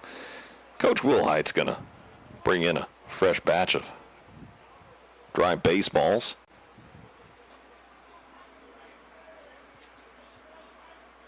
After we've had a couple of big battles out here. Ooh, the check swing stays back and it travels high and tight for ball 3. 3 balls, 2 strikes now to the leadoff here in the top of the 6th inning. Corbin Barnes lights that signal. Here's the pitch. Oh, stays inside for ball 4. And a leadoff walk here in the top of the 6th inning. For the Spartans. Here's designated hitter number 15, Jackson Decker, now for the Spartans. Decker, not quite as in on the plate as he typically is. Swings through some high heat for strike 1.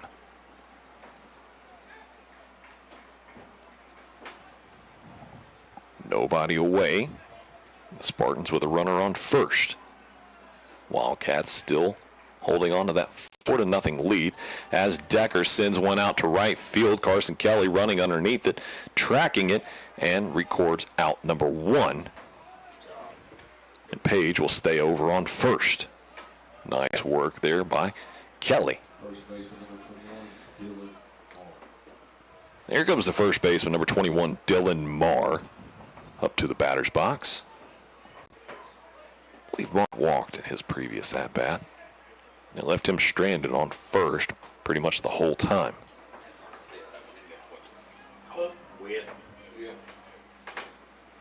Swings through, strike 1.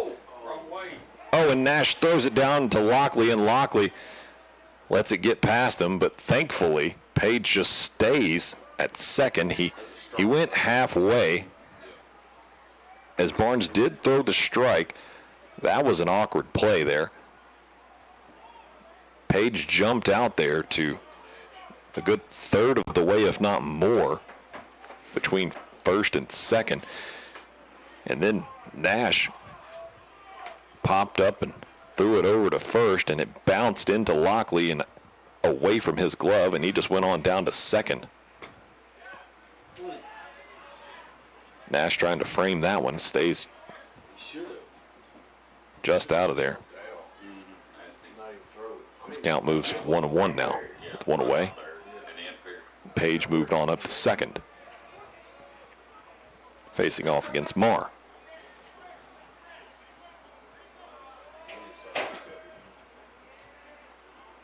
It was low and away.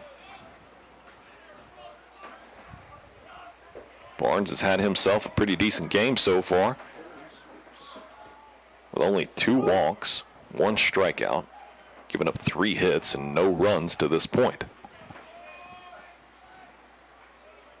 Facing off against Marr. Turns and throws to second, attempting to get the pick off, but not in time. Heinze covering. Counts remains at 2 balls, 1 strike.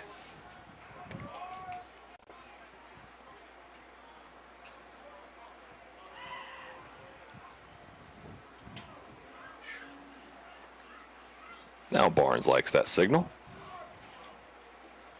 Marr stands up tall there in the batter's box. Goes ball high, and he's got a 3-1 count now. The 87th pitch for Corbin Barnes.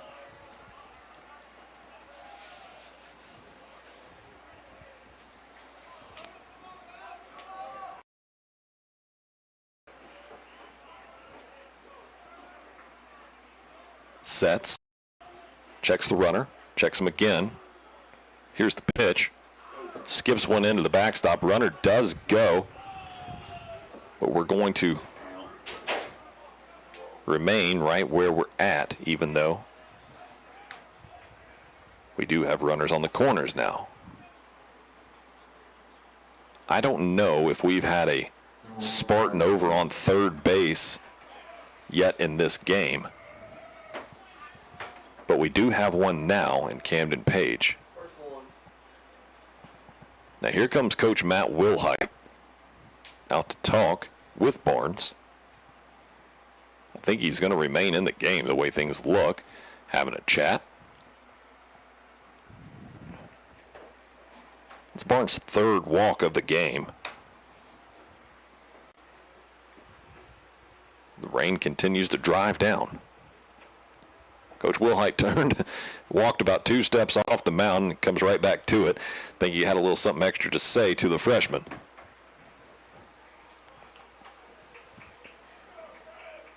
I think that's one of those, man, look what you've done to this point kind of discussions probably.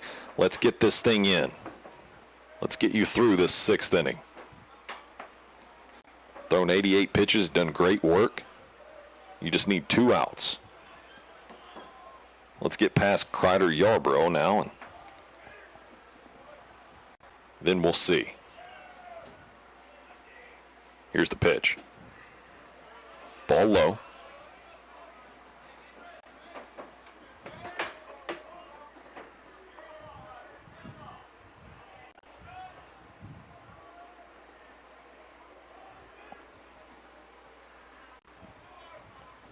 Nash Ballou behind the plate, sending out some orders to his teammates.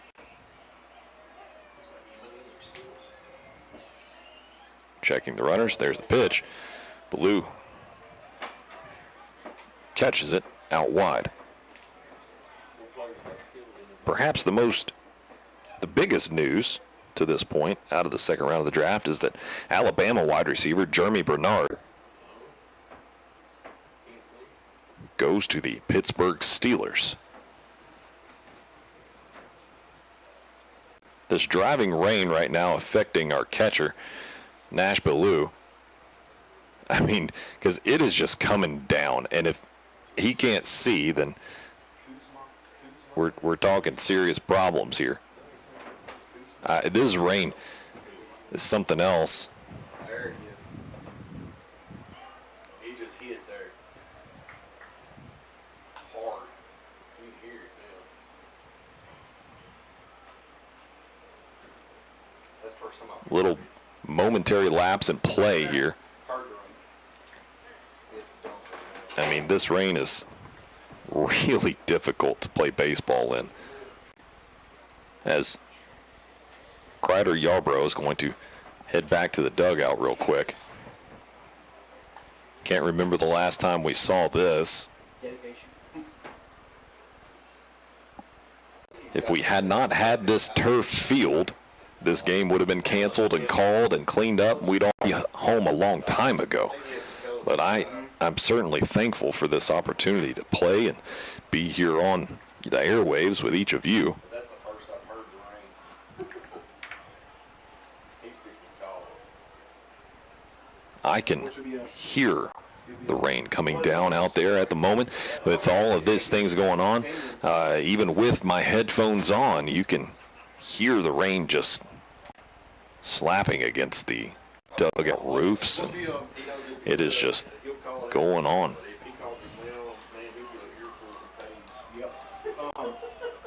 Needing 2 outs right now. It's Franklin-Simpson Wildcats.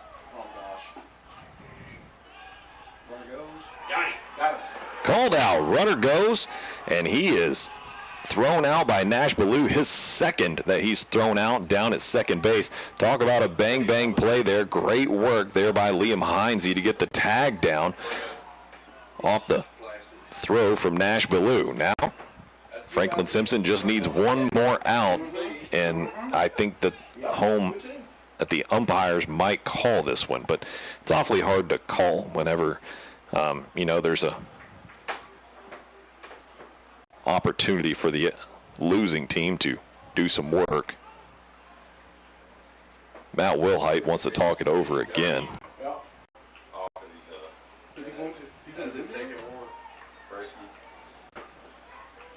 Corbin Barnes is going to step off the mound.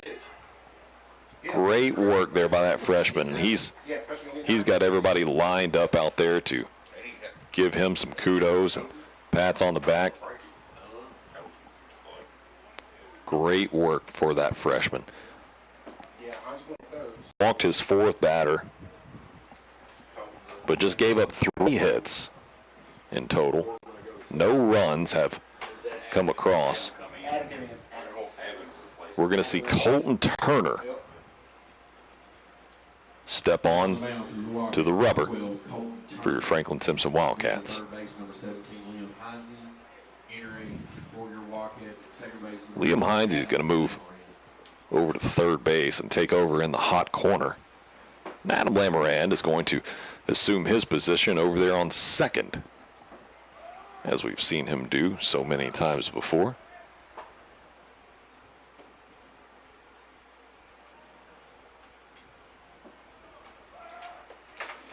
Shout out to another freshman player that we don't see very much of. And that's number 3, the freshman Whit Goodman. Whit Goodman out there taking some practice throws from Colton Turner behind the plate. Good to see Whit make an appearance. Wildcats just needing a single out at the moment.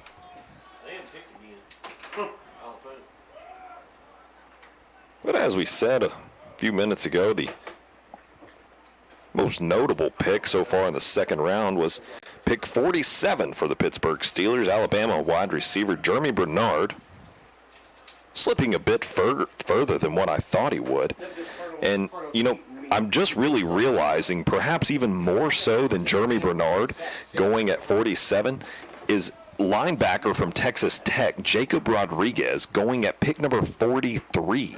That right there is a pretty shocking pick to me. I'd seen most of, well, I don't know if I call it shocking, but kind of surprising. But I like it. I'm a big-time Jacob Rodriguez fan. I watched his story on ESPN a couple times, and I thought that he was a mid-third kind of round pick. And no, he goes pretty early to, I would imagine, cement the inside of that defense. And that front 7 for the Miami Dolphins, team that spent a lot of time in turmoil. Here's the pitch. Strike 1 from Turner.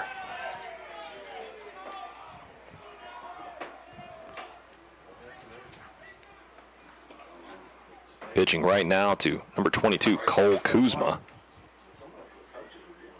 Kuzma, the junior, hitting .295 on the season in pitch hitting situation. That ball remained just a hair. I mean, and when I say hair, I mean an eyelash inside. It's one you'd like to see the home plate umpire give you in this weather right now. Checking the runners. Here's the pitch. Swings and fouls it off for strike 2. So ahead in the count is Turner right now. Looking at a 1-2 count. You'd love for him to rear back and get a hold of one here. And they're going to come in and they're going to try to dry off Kuzma's bat.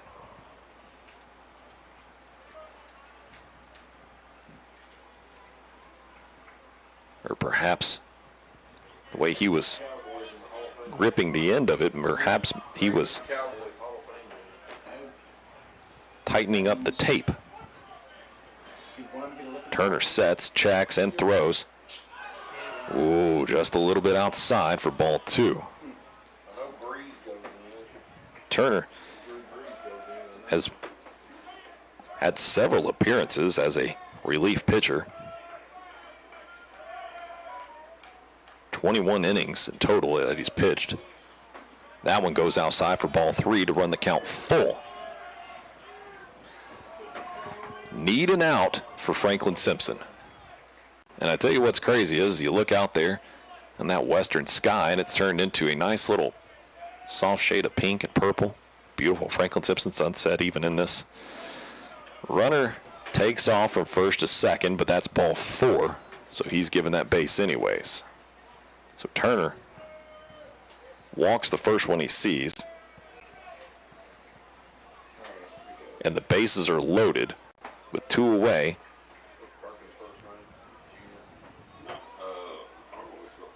With number 2 coming up to bat for the Spartans, Brandon Perkins. This is Perkins' first action here of the evening. He is the number 1 hitter in terms of hits and RBIs for the Spartans. Home runs as well. So Perkins has been sitting all game long and has an opportunity now to do something. He takes strike 1 inside, and South Warren's like, okay, let's put him in the game. Let's see if we can make something happen since we've got runners on base here.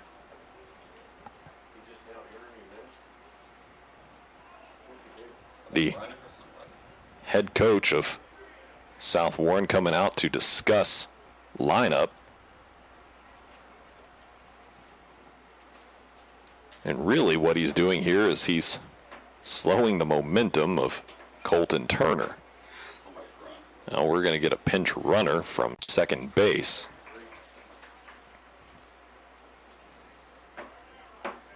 It's going to be number 33 for the Spartans. Sears.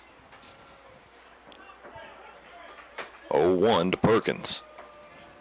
Right-handed hitter. Rain still coming in. I mean, it looks like it's raining sideways here at Greg Shelton Field right now.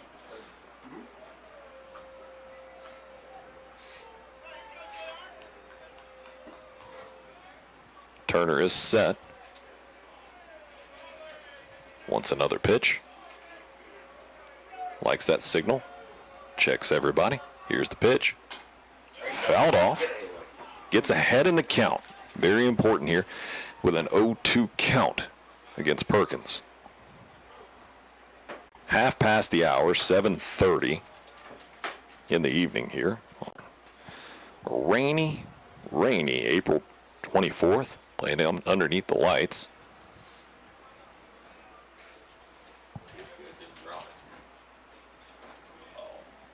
The Wildcats have held a 4-0 lead since the bottom of the third.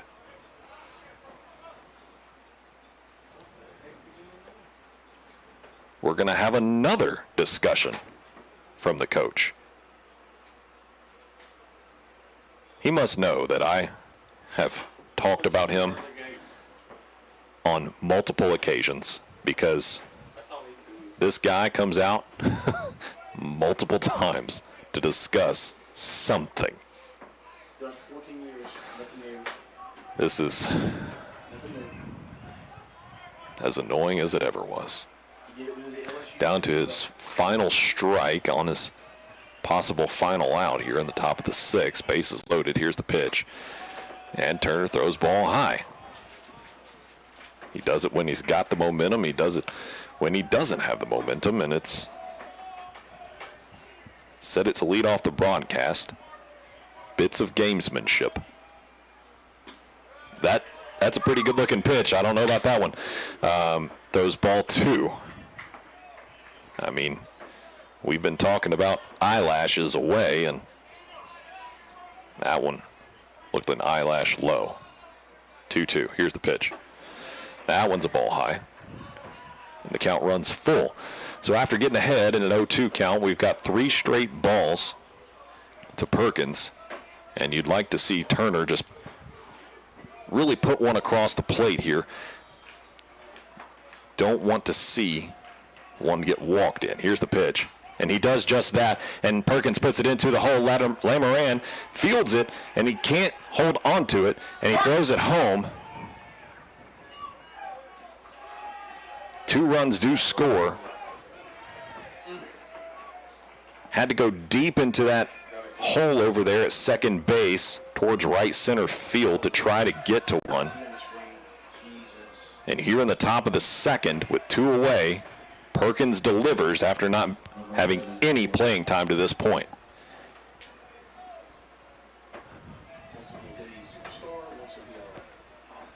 So now we've got runners on first and second with 2 away. And here comes the now relief pitcher, Alex Miller. Top of the Spartans lineup.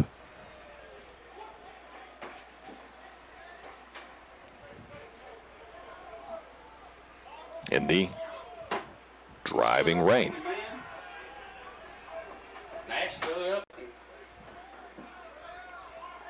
We're going to call that one a balk, and so runners will advance.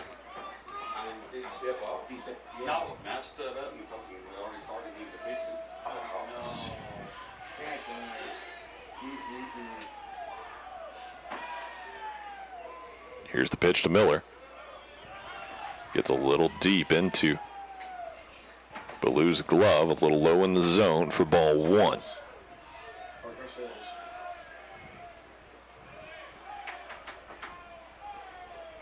And all of a sudden, you're hearing some rally coming out of the South Warren dugout.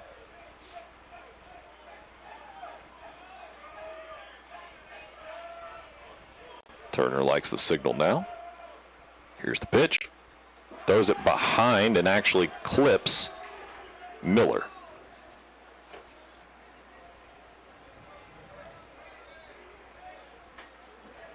Now Miller will take over at first in the empty base, as the runners are already on second and third.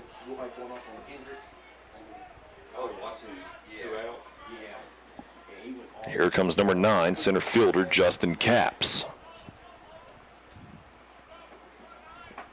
With a still clinging to that 4-2 lead here in the top of the 6th inning. The Wildcats desperately, at this point, needing one single out. The rain has affected us multiple times here. But with wind in their sails, South Warren continuing with an opportunity. Ball high. Count is at 1-1.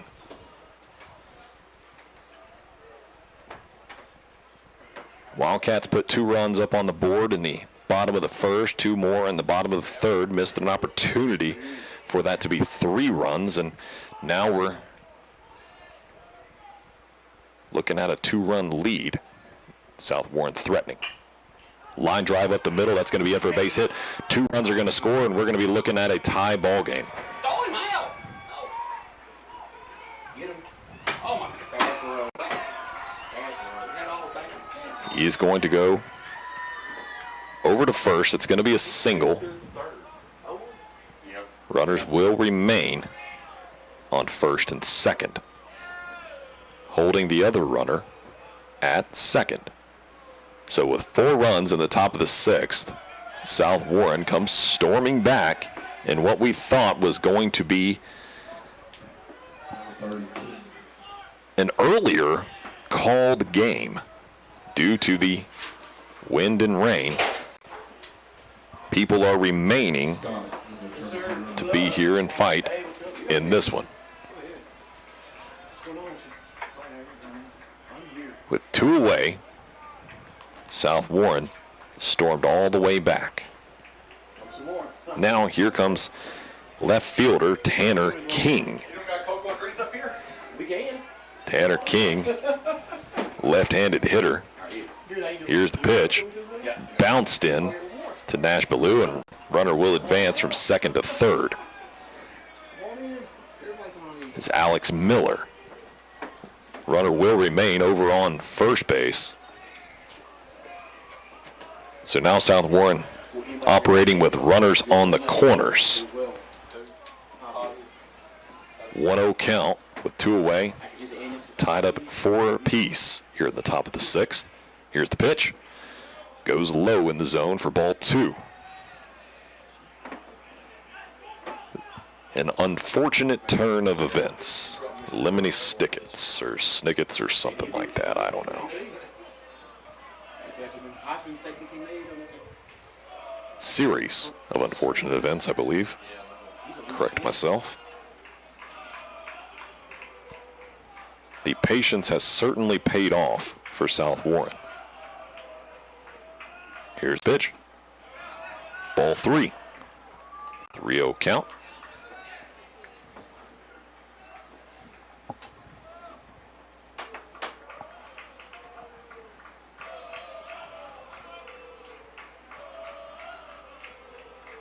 King awaiting the pitch. Here it comes. Strike one.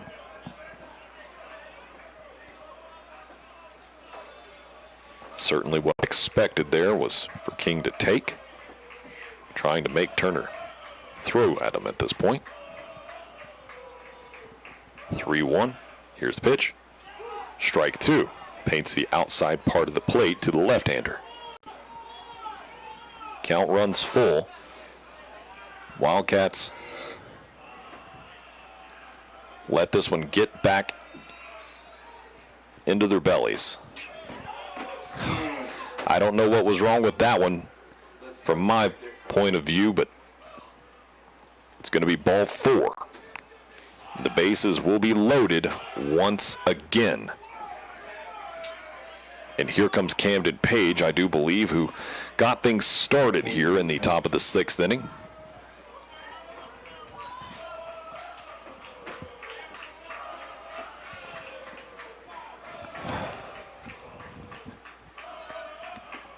Page is set.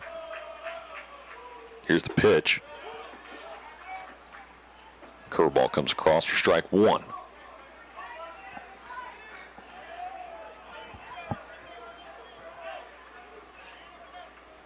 Turner checks everybody out. Now here's the pitch. Swings through for strike two.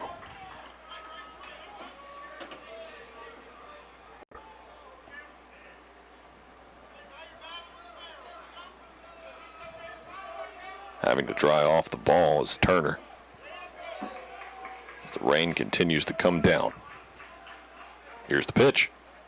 Gets away from Ballou. One run's going to come across, and South Warren's got the lead now at 5-4.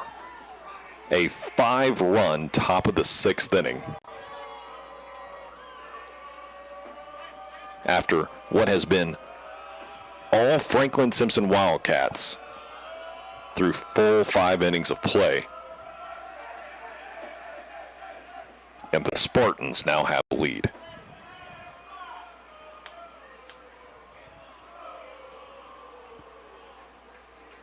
Here's the pitch. Just misses the back of Page, and the count rolls 2-2.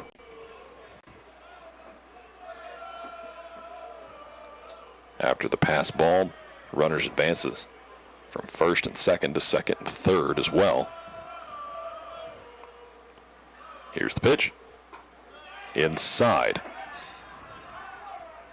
Count runs full.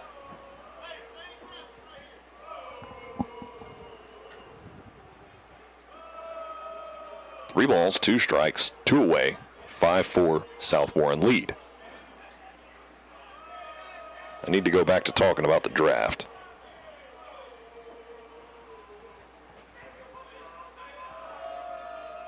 Here's the pitch. Gets away and he walks him.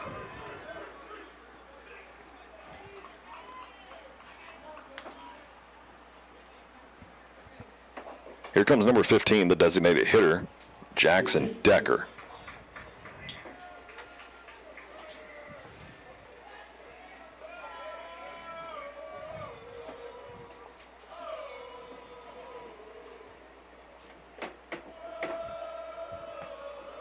Decker's set up. Turner sets. Here's the pitch. Low and outside.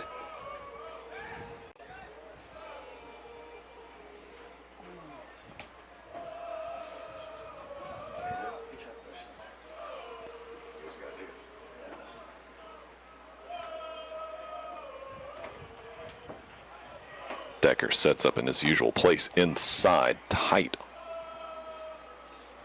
Gets away from Ballou.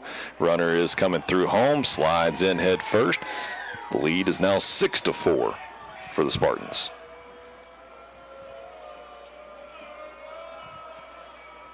This has been a really long segment, and this has been a really long inning.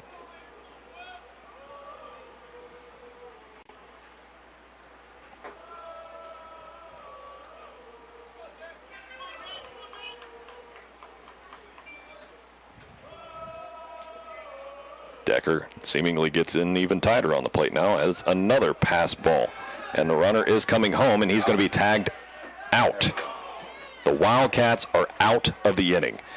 South Warren hangs up 6 in the top of the 6th and now carry a 6-4 lead. I'm going to take a minute break because I need a drink of water. I'll talk to you in a minute when we return live on 92.3 WFKN.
The 92.3 WFKN.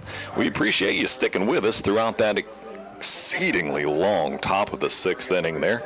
That seemed like it just took half of the evening, where the South Warren Spartans put up 6 runs. I thought we were going to call it due to rain a couple of different times, and we didn't do it.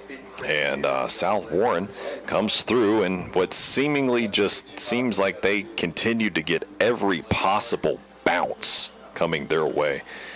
They end up with a 6-4 lead now as the Wildcats get things started with the bottom of the lineup. Braylon Turner, center fielder, done nice work out there in center field so far tonight. Braylon, right-handed hitter, coming in, takes one over the top of his head off the right hand of Alex Miller.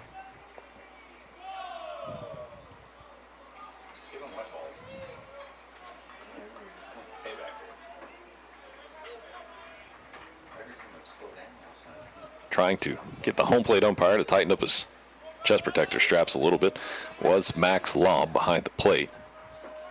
1-0 count. Here's the pitch. Ball inside. Ball 2. Top of the lineup, Liam Heinze in the on-deck circle.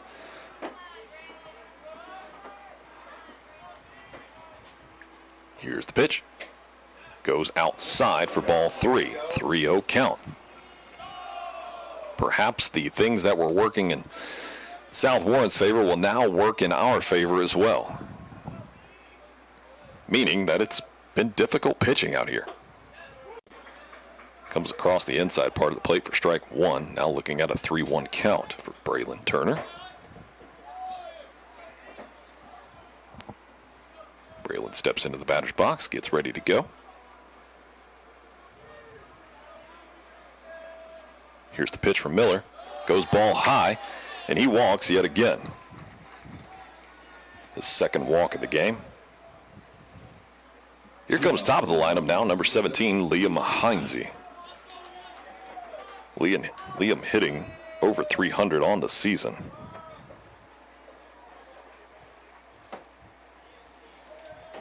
.310. Hey, aggressive. Sets up in the back of the box with a runner on first. Good lead for Turner. Turner jumps out there pretty good, takes strike 1.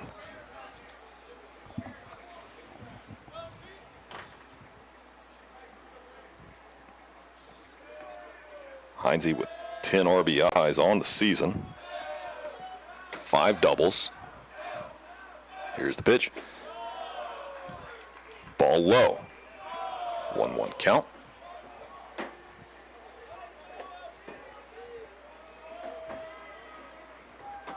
Senior Brady Delk in the on-deck circle now.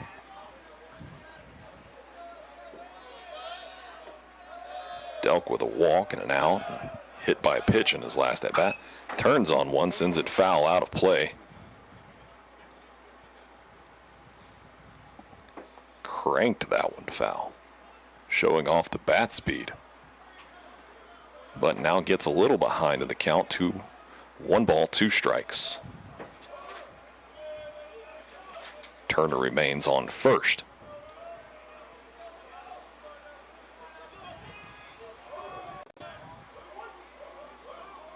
Off to an okay lead over at first is Turner. Here's the pitch. Goes behind Heinze. 2 balls, 2 strikes. Gloves it, does lob, keeping Turner at first.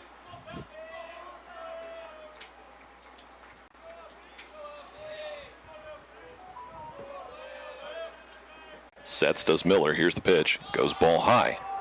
3 balls, 2 strikes.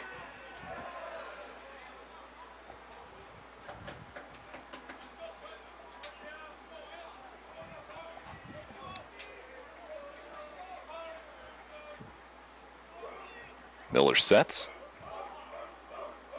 And Heinze's going to take a time and catch his breath. Pretty decent moment here for the Wildcats with leadoff reaching on a walk and Heinze looking at a full count. Here's the payoff. Bounced in and he's got himself a walk. Back-to-back walks for Alex Miller. And the Wildcats are in business now with Brady Delk up to bat. Lob, and head coach Chris Gage wants to talk it over. Imagine that. He wants to spend some more time in the rain without an umbrella. Just like that guy to want to stand out there and get wet. But you know what? He stood around in the rain until he ended up with a 6-4 lead, and he's going to take the ball out of Miller's hands. Perkins. Owen Perkins. And we're going to see Owen Perkins come in for the visiting South Warren Spartans. Let's see if we can find some statistics on Perkins.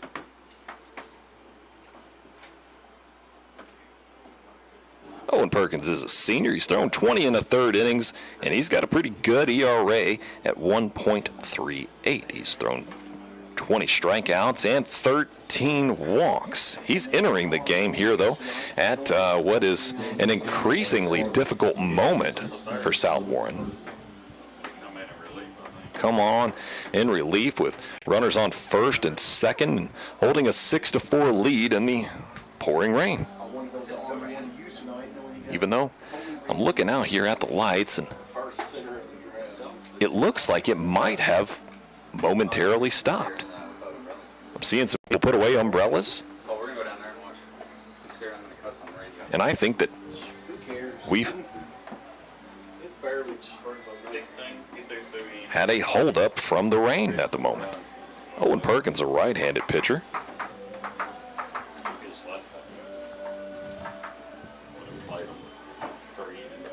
Perkins pitched against the Wildcats last time, went 3 innings, gave up 4 hits and 4 runs, 2 walks.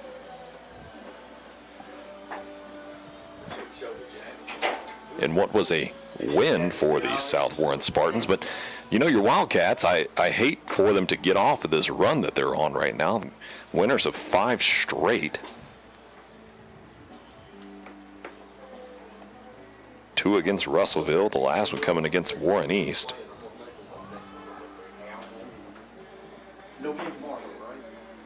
It is worth noting that South Warren won their last game that they played against Logan County, a 9-5 win.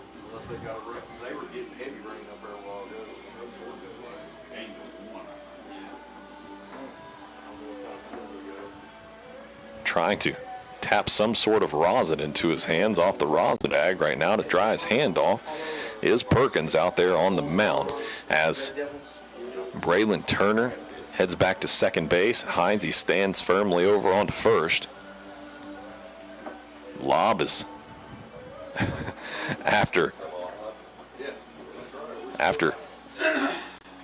warming up, he wants to have a mound visit now before things even get started. I'm assuming he's just making sure his signals are correct between himself So Brady Delk stepping into the batter's box with a big opportunity with runners on first and second and nobody out. Down 2 runs, 6-4 to the visiting Spartans. Here's the pitch. Goes low and outside of Perkins.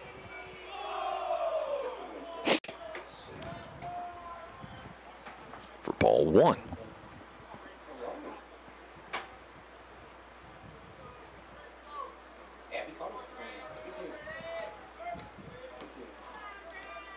Here's the pitch.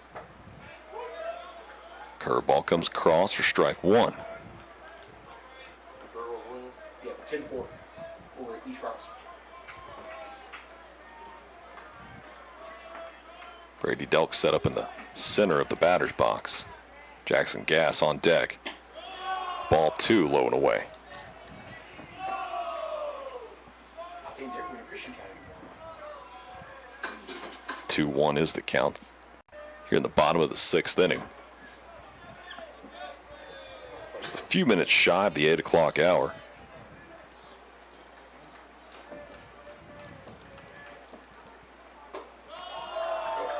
Takes ball 3. Count rolls at 3-1 now. Let's get us about 10 runs off each. Here's the pitch. Nope. Ball low and ball 4. So 3 straight walks from 2 different Spartan pitchers. Loads the bases with nobody out. And here comes the designated hitter, Jackson Gass. Gass 2 for 3 so far tonight. Oh, yeah. It's hard to run. And I'm sure sliding a little bit on With a big opportunity Yeah. here in the bottom of the 6th inning. Here's the pitch. Skipped it in. Takes a South Warren bounce off the chest protector of Max Lobb and into the third base line. So Braylon Turner stays put over at third. Yeah, South Warren 5-4. 5-4.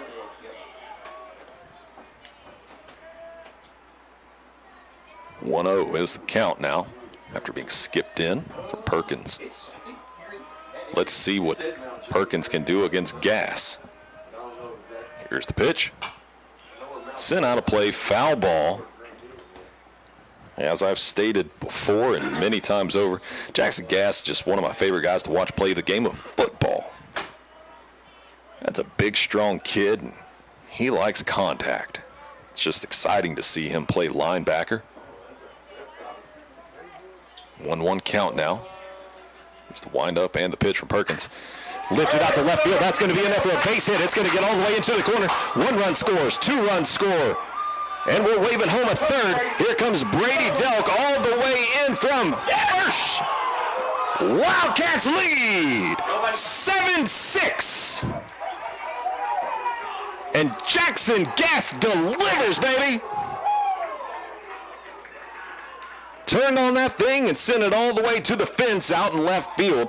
And Brady Delk had his rocket shoes on, rolling in all the way around from first when they tried to make a play at the plate. And Delk turns this into a 7-6 ball game.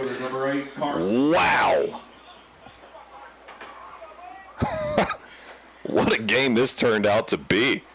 I mean, it was almost boring through 5 innings. 3 for 4. And then South Warren storms all the way back and takes a 6-4 lead, and just pouring rain. I mean, like, how are we even still here kind of rain? And then Franklin-Simpson says, all right, I'm going to one-up you. And off the bat of Jackson Gass, turns this back into a 1-run Franklin-Simpson lead. 7-6. Surprised we didn't get a mound visit from the coach. Here's the pitch. Kelly swings through for strike 2. 1 ball, 2 strikes. Still nobody out. Like to see Carson Kelly step in here.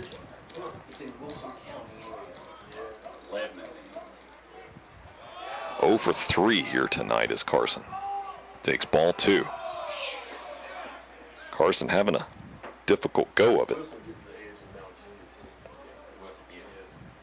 They are 37-1 now in softball. Wow. 2-2 is the count to the right fielder, Carson Kelly.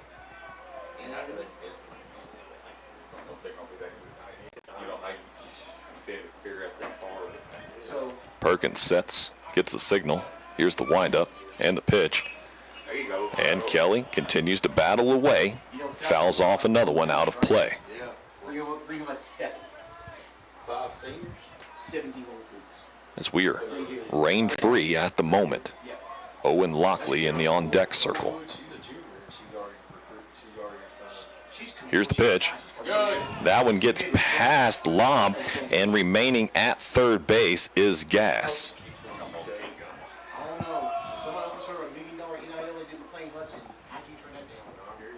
We saw the Spartans turn a couple of pass balls into scored runs. But now we're looking at a 3-2 count to Carson Kelly.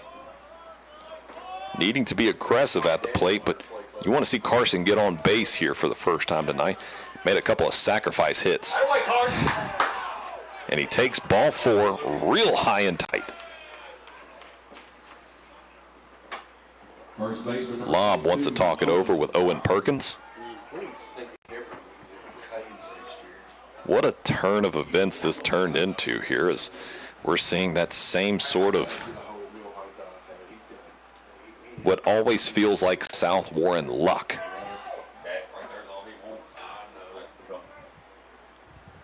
Turn into the way of the guys in the blue jerseys here tonight. Runners on the corners now as Lockley gets set to head into the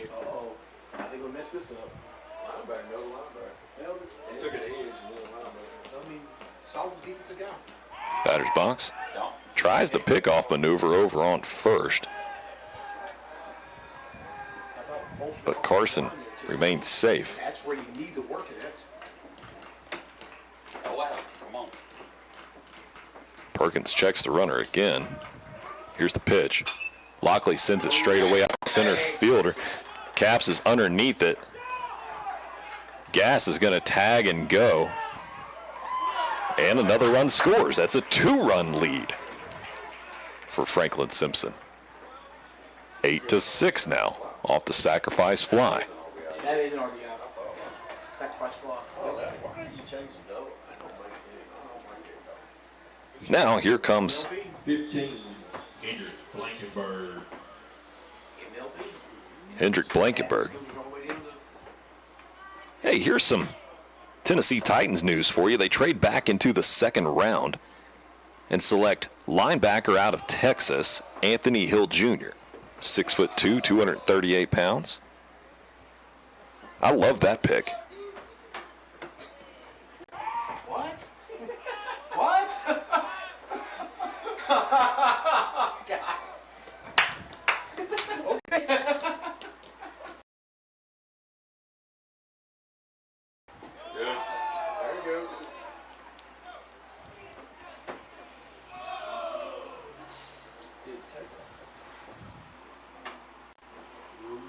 Goose takes ball 2.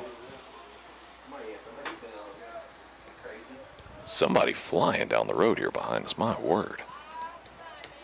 Hey, if you're tuned into 92.3 FM, slow down, brother.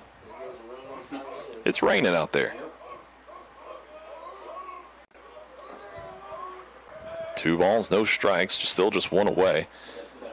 Runner over on first is Carson Kelly, as Goose takes ball 3.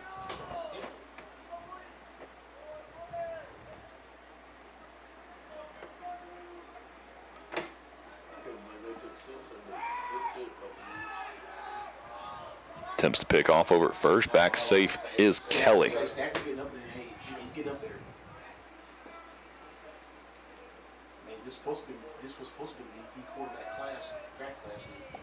He didn't drop it. Takes ball 4. Kelly advances to second, And here comes Colton Turner up to bat with just one away.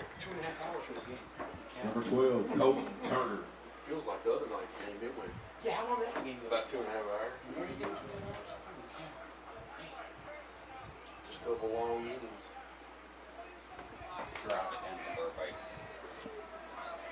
Colton Turner set up in the back of the batter's box now. Here's the pitch.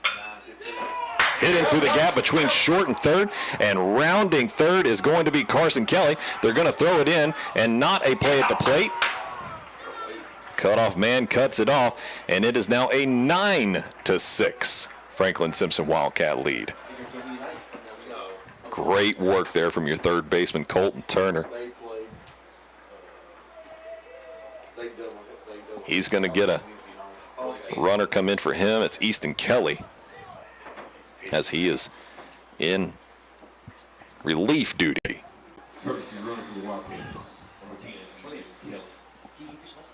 Now here comes Adam Lamarand up to bat. His first action at the plate. No, he's going to run. Oh, okay. That's a run for me. Oh, he's going to pitch. I'm like, are you something? Okay. Lamarand sets up in the back of the batter's box. In tight is Dylan Marr, afraid of the bunt attempt from Lamarand.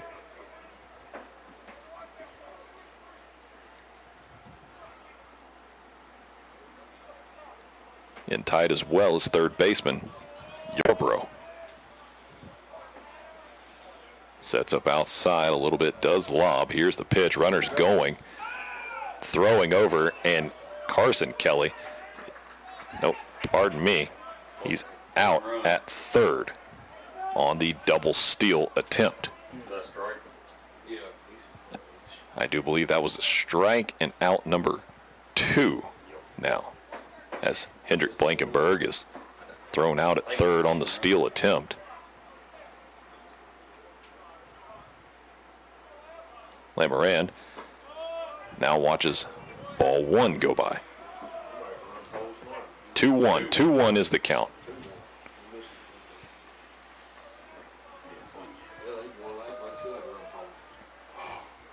Runner still on second after the double steal.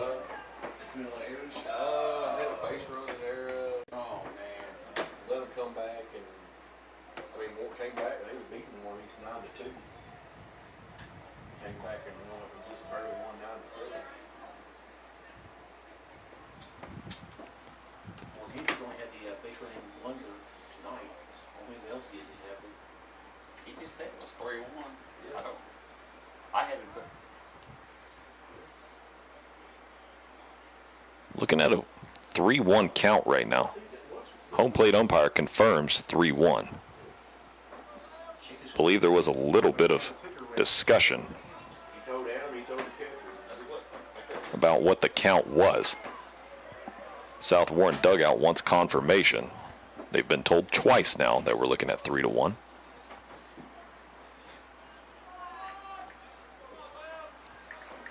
Three balls, 1 strike, 2 away, runner on second. We're going to talk this over yet again.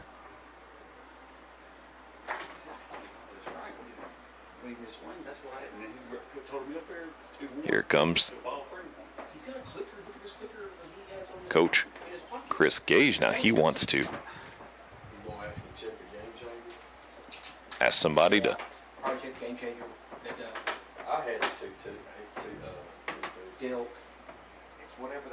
We're going to go over and have a little chat with the home dugout and check the game changer here.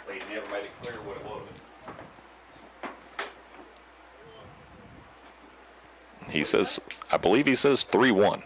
3-1 or 2-1? 3-1? 3-1 is the count.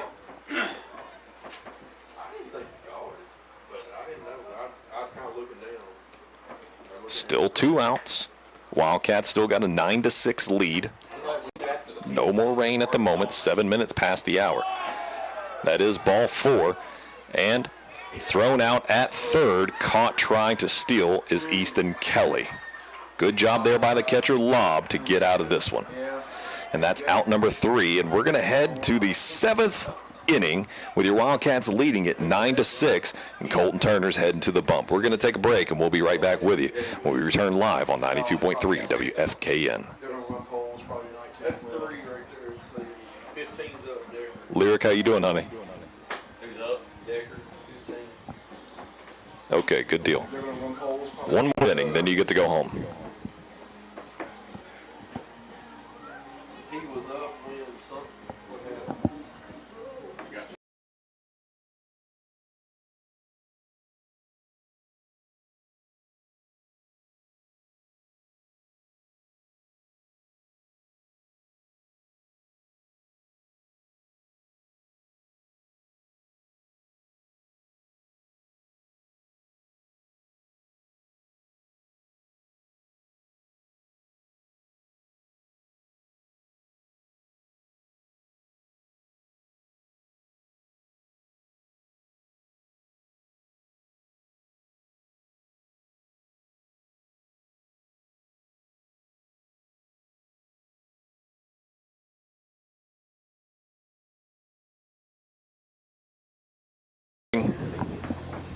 Wildcats now got a 9-6 lead. What a wild sixth inning that was right there. There was probably 3 separate times I thought the game was going to get called in the top of the sixth, and South Warren uses and squeezes every bit of juice out of that one and gets 6 runs in the top of the sixth. Well, Franklin-Simpson comes back and does the same exact thing there in the bottom of the sixth and scores 5 runs and makes it a 9-6 ball game. Sorry if you heard us talking football up here a moment ago. We've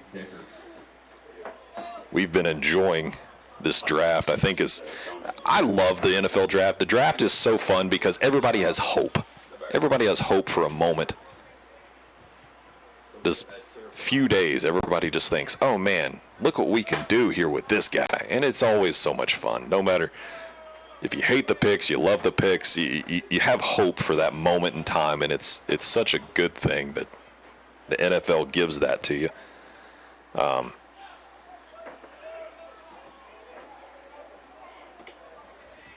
we can hear you. Thank you.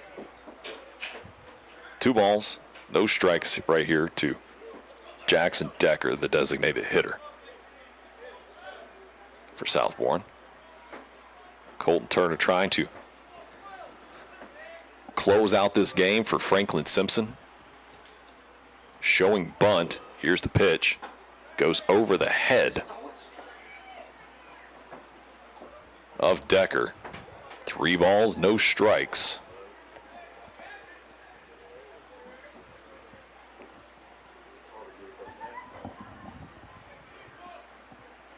Shows bunt again.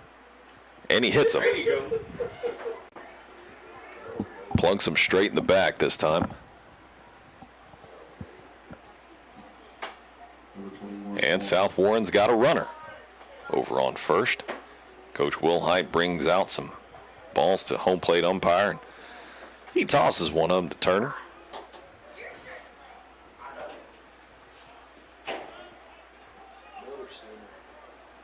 I'd like to see your junior take a big deep breath, collect himself, do what he's done all season. That is throw good innings here. Here comes first baseman Dylan Marr.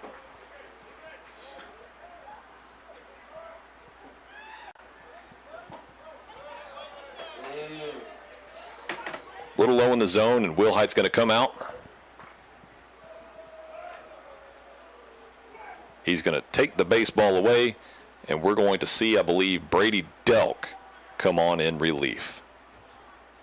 He's going to take the sleeve off his right arm, and I believe get a couple of warm-ups thrown in here before we get back in action.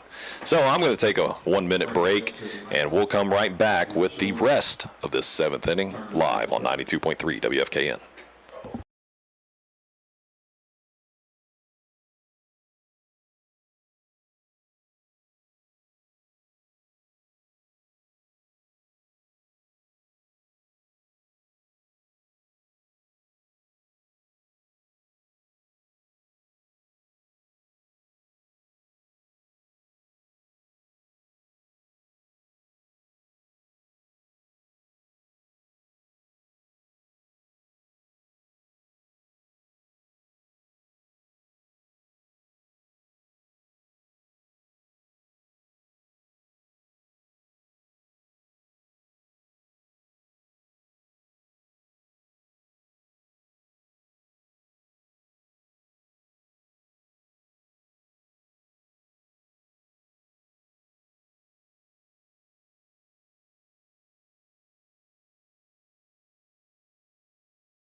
final out.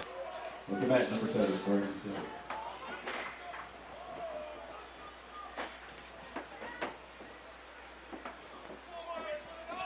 Brady Delk, the senior, up to bat right now. We'll see. He takes ball 1 high and inside. It's really hard. It's hard to sit there. Well, I mean, earlier though, Oh, yeah. Oh. Takes strike 1 down Main Street. There wasn't a base running blunder for sure. Delk with opportunity here to Got picked off. He had put somebody on base. it's still decent. 3 errors from your Wildcats here tonight. Could be, Great. I mean, the rain is the story. Takes ball 3.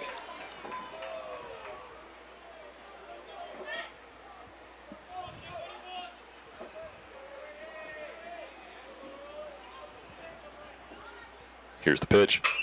Lifted high and deep out to center field, running underneath it as Caps. Can Caps get underneath it? And he does.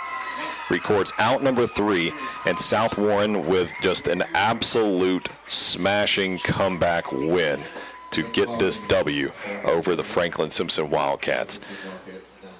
11-9, South Warren wins it. The rain was the story in so many ways that we will recap at another time. It is late, just after 8:30 in the evening. Thank you so much for joining me. Thank you, Lyric, so much back in studio for pressing all the buttons and being our producer here this evening. Thank you to everybody, all the fans and everybody that stuck it out here at the field for Franklin-Simpson Wildcats baseball. My name's Cody Schuler.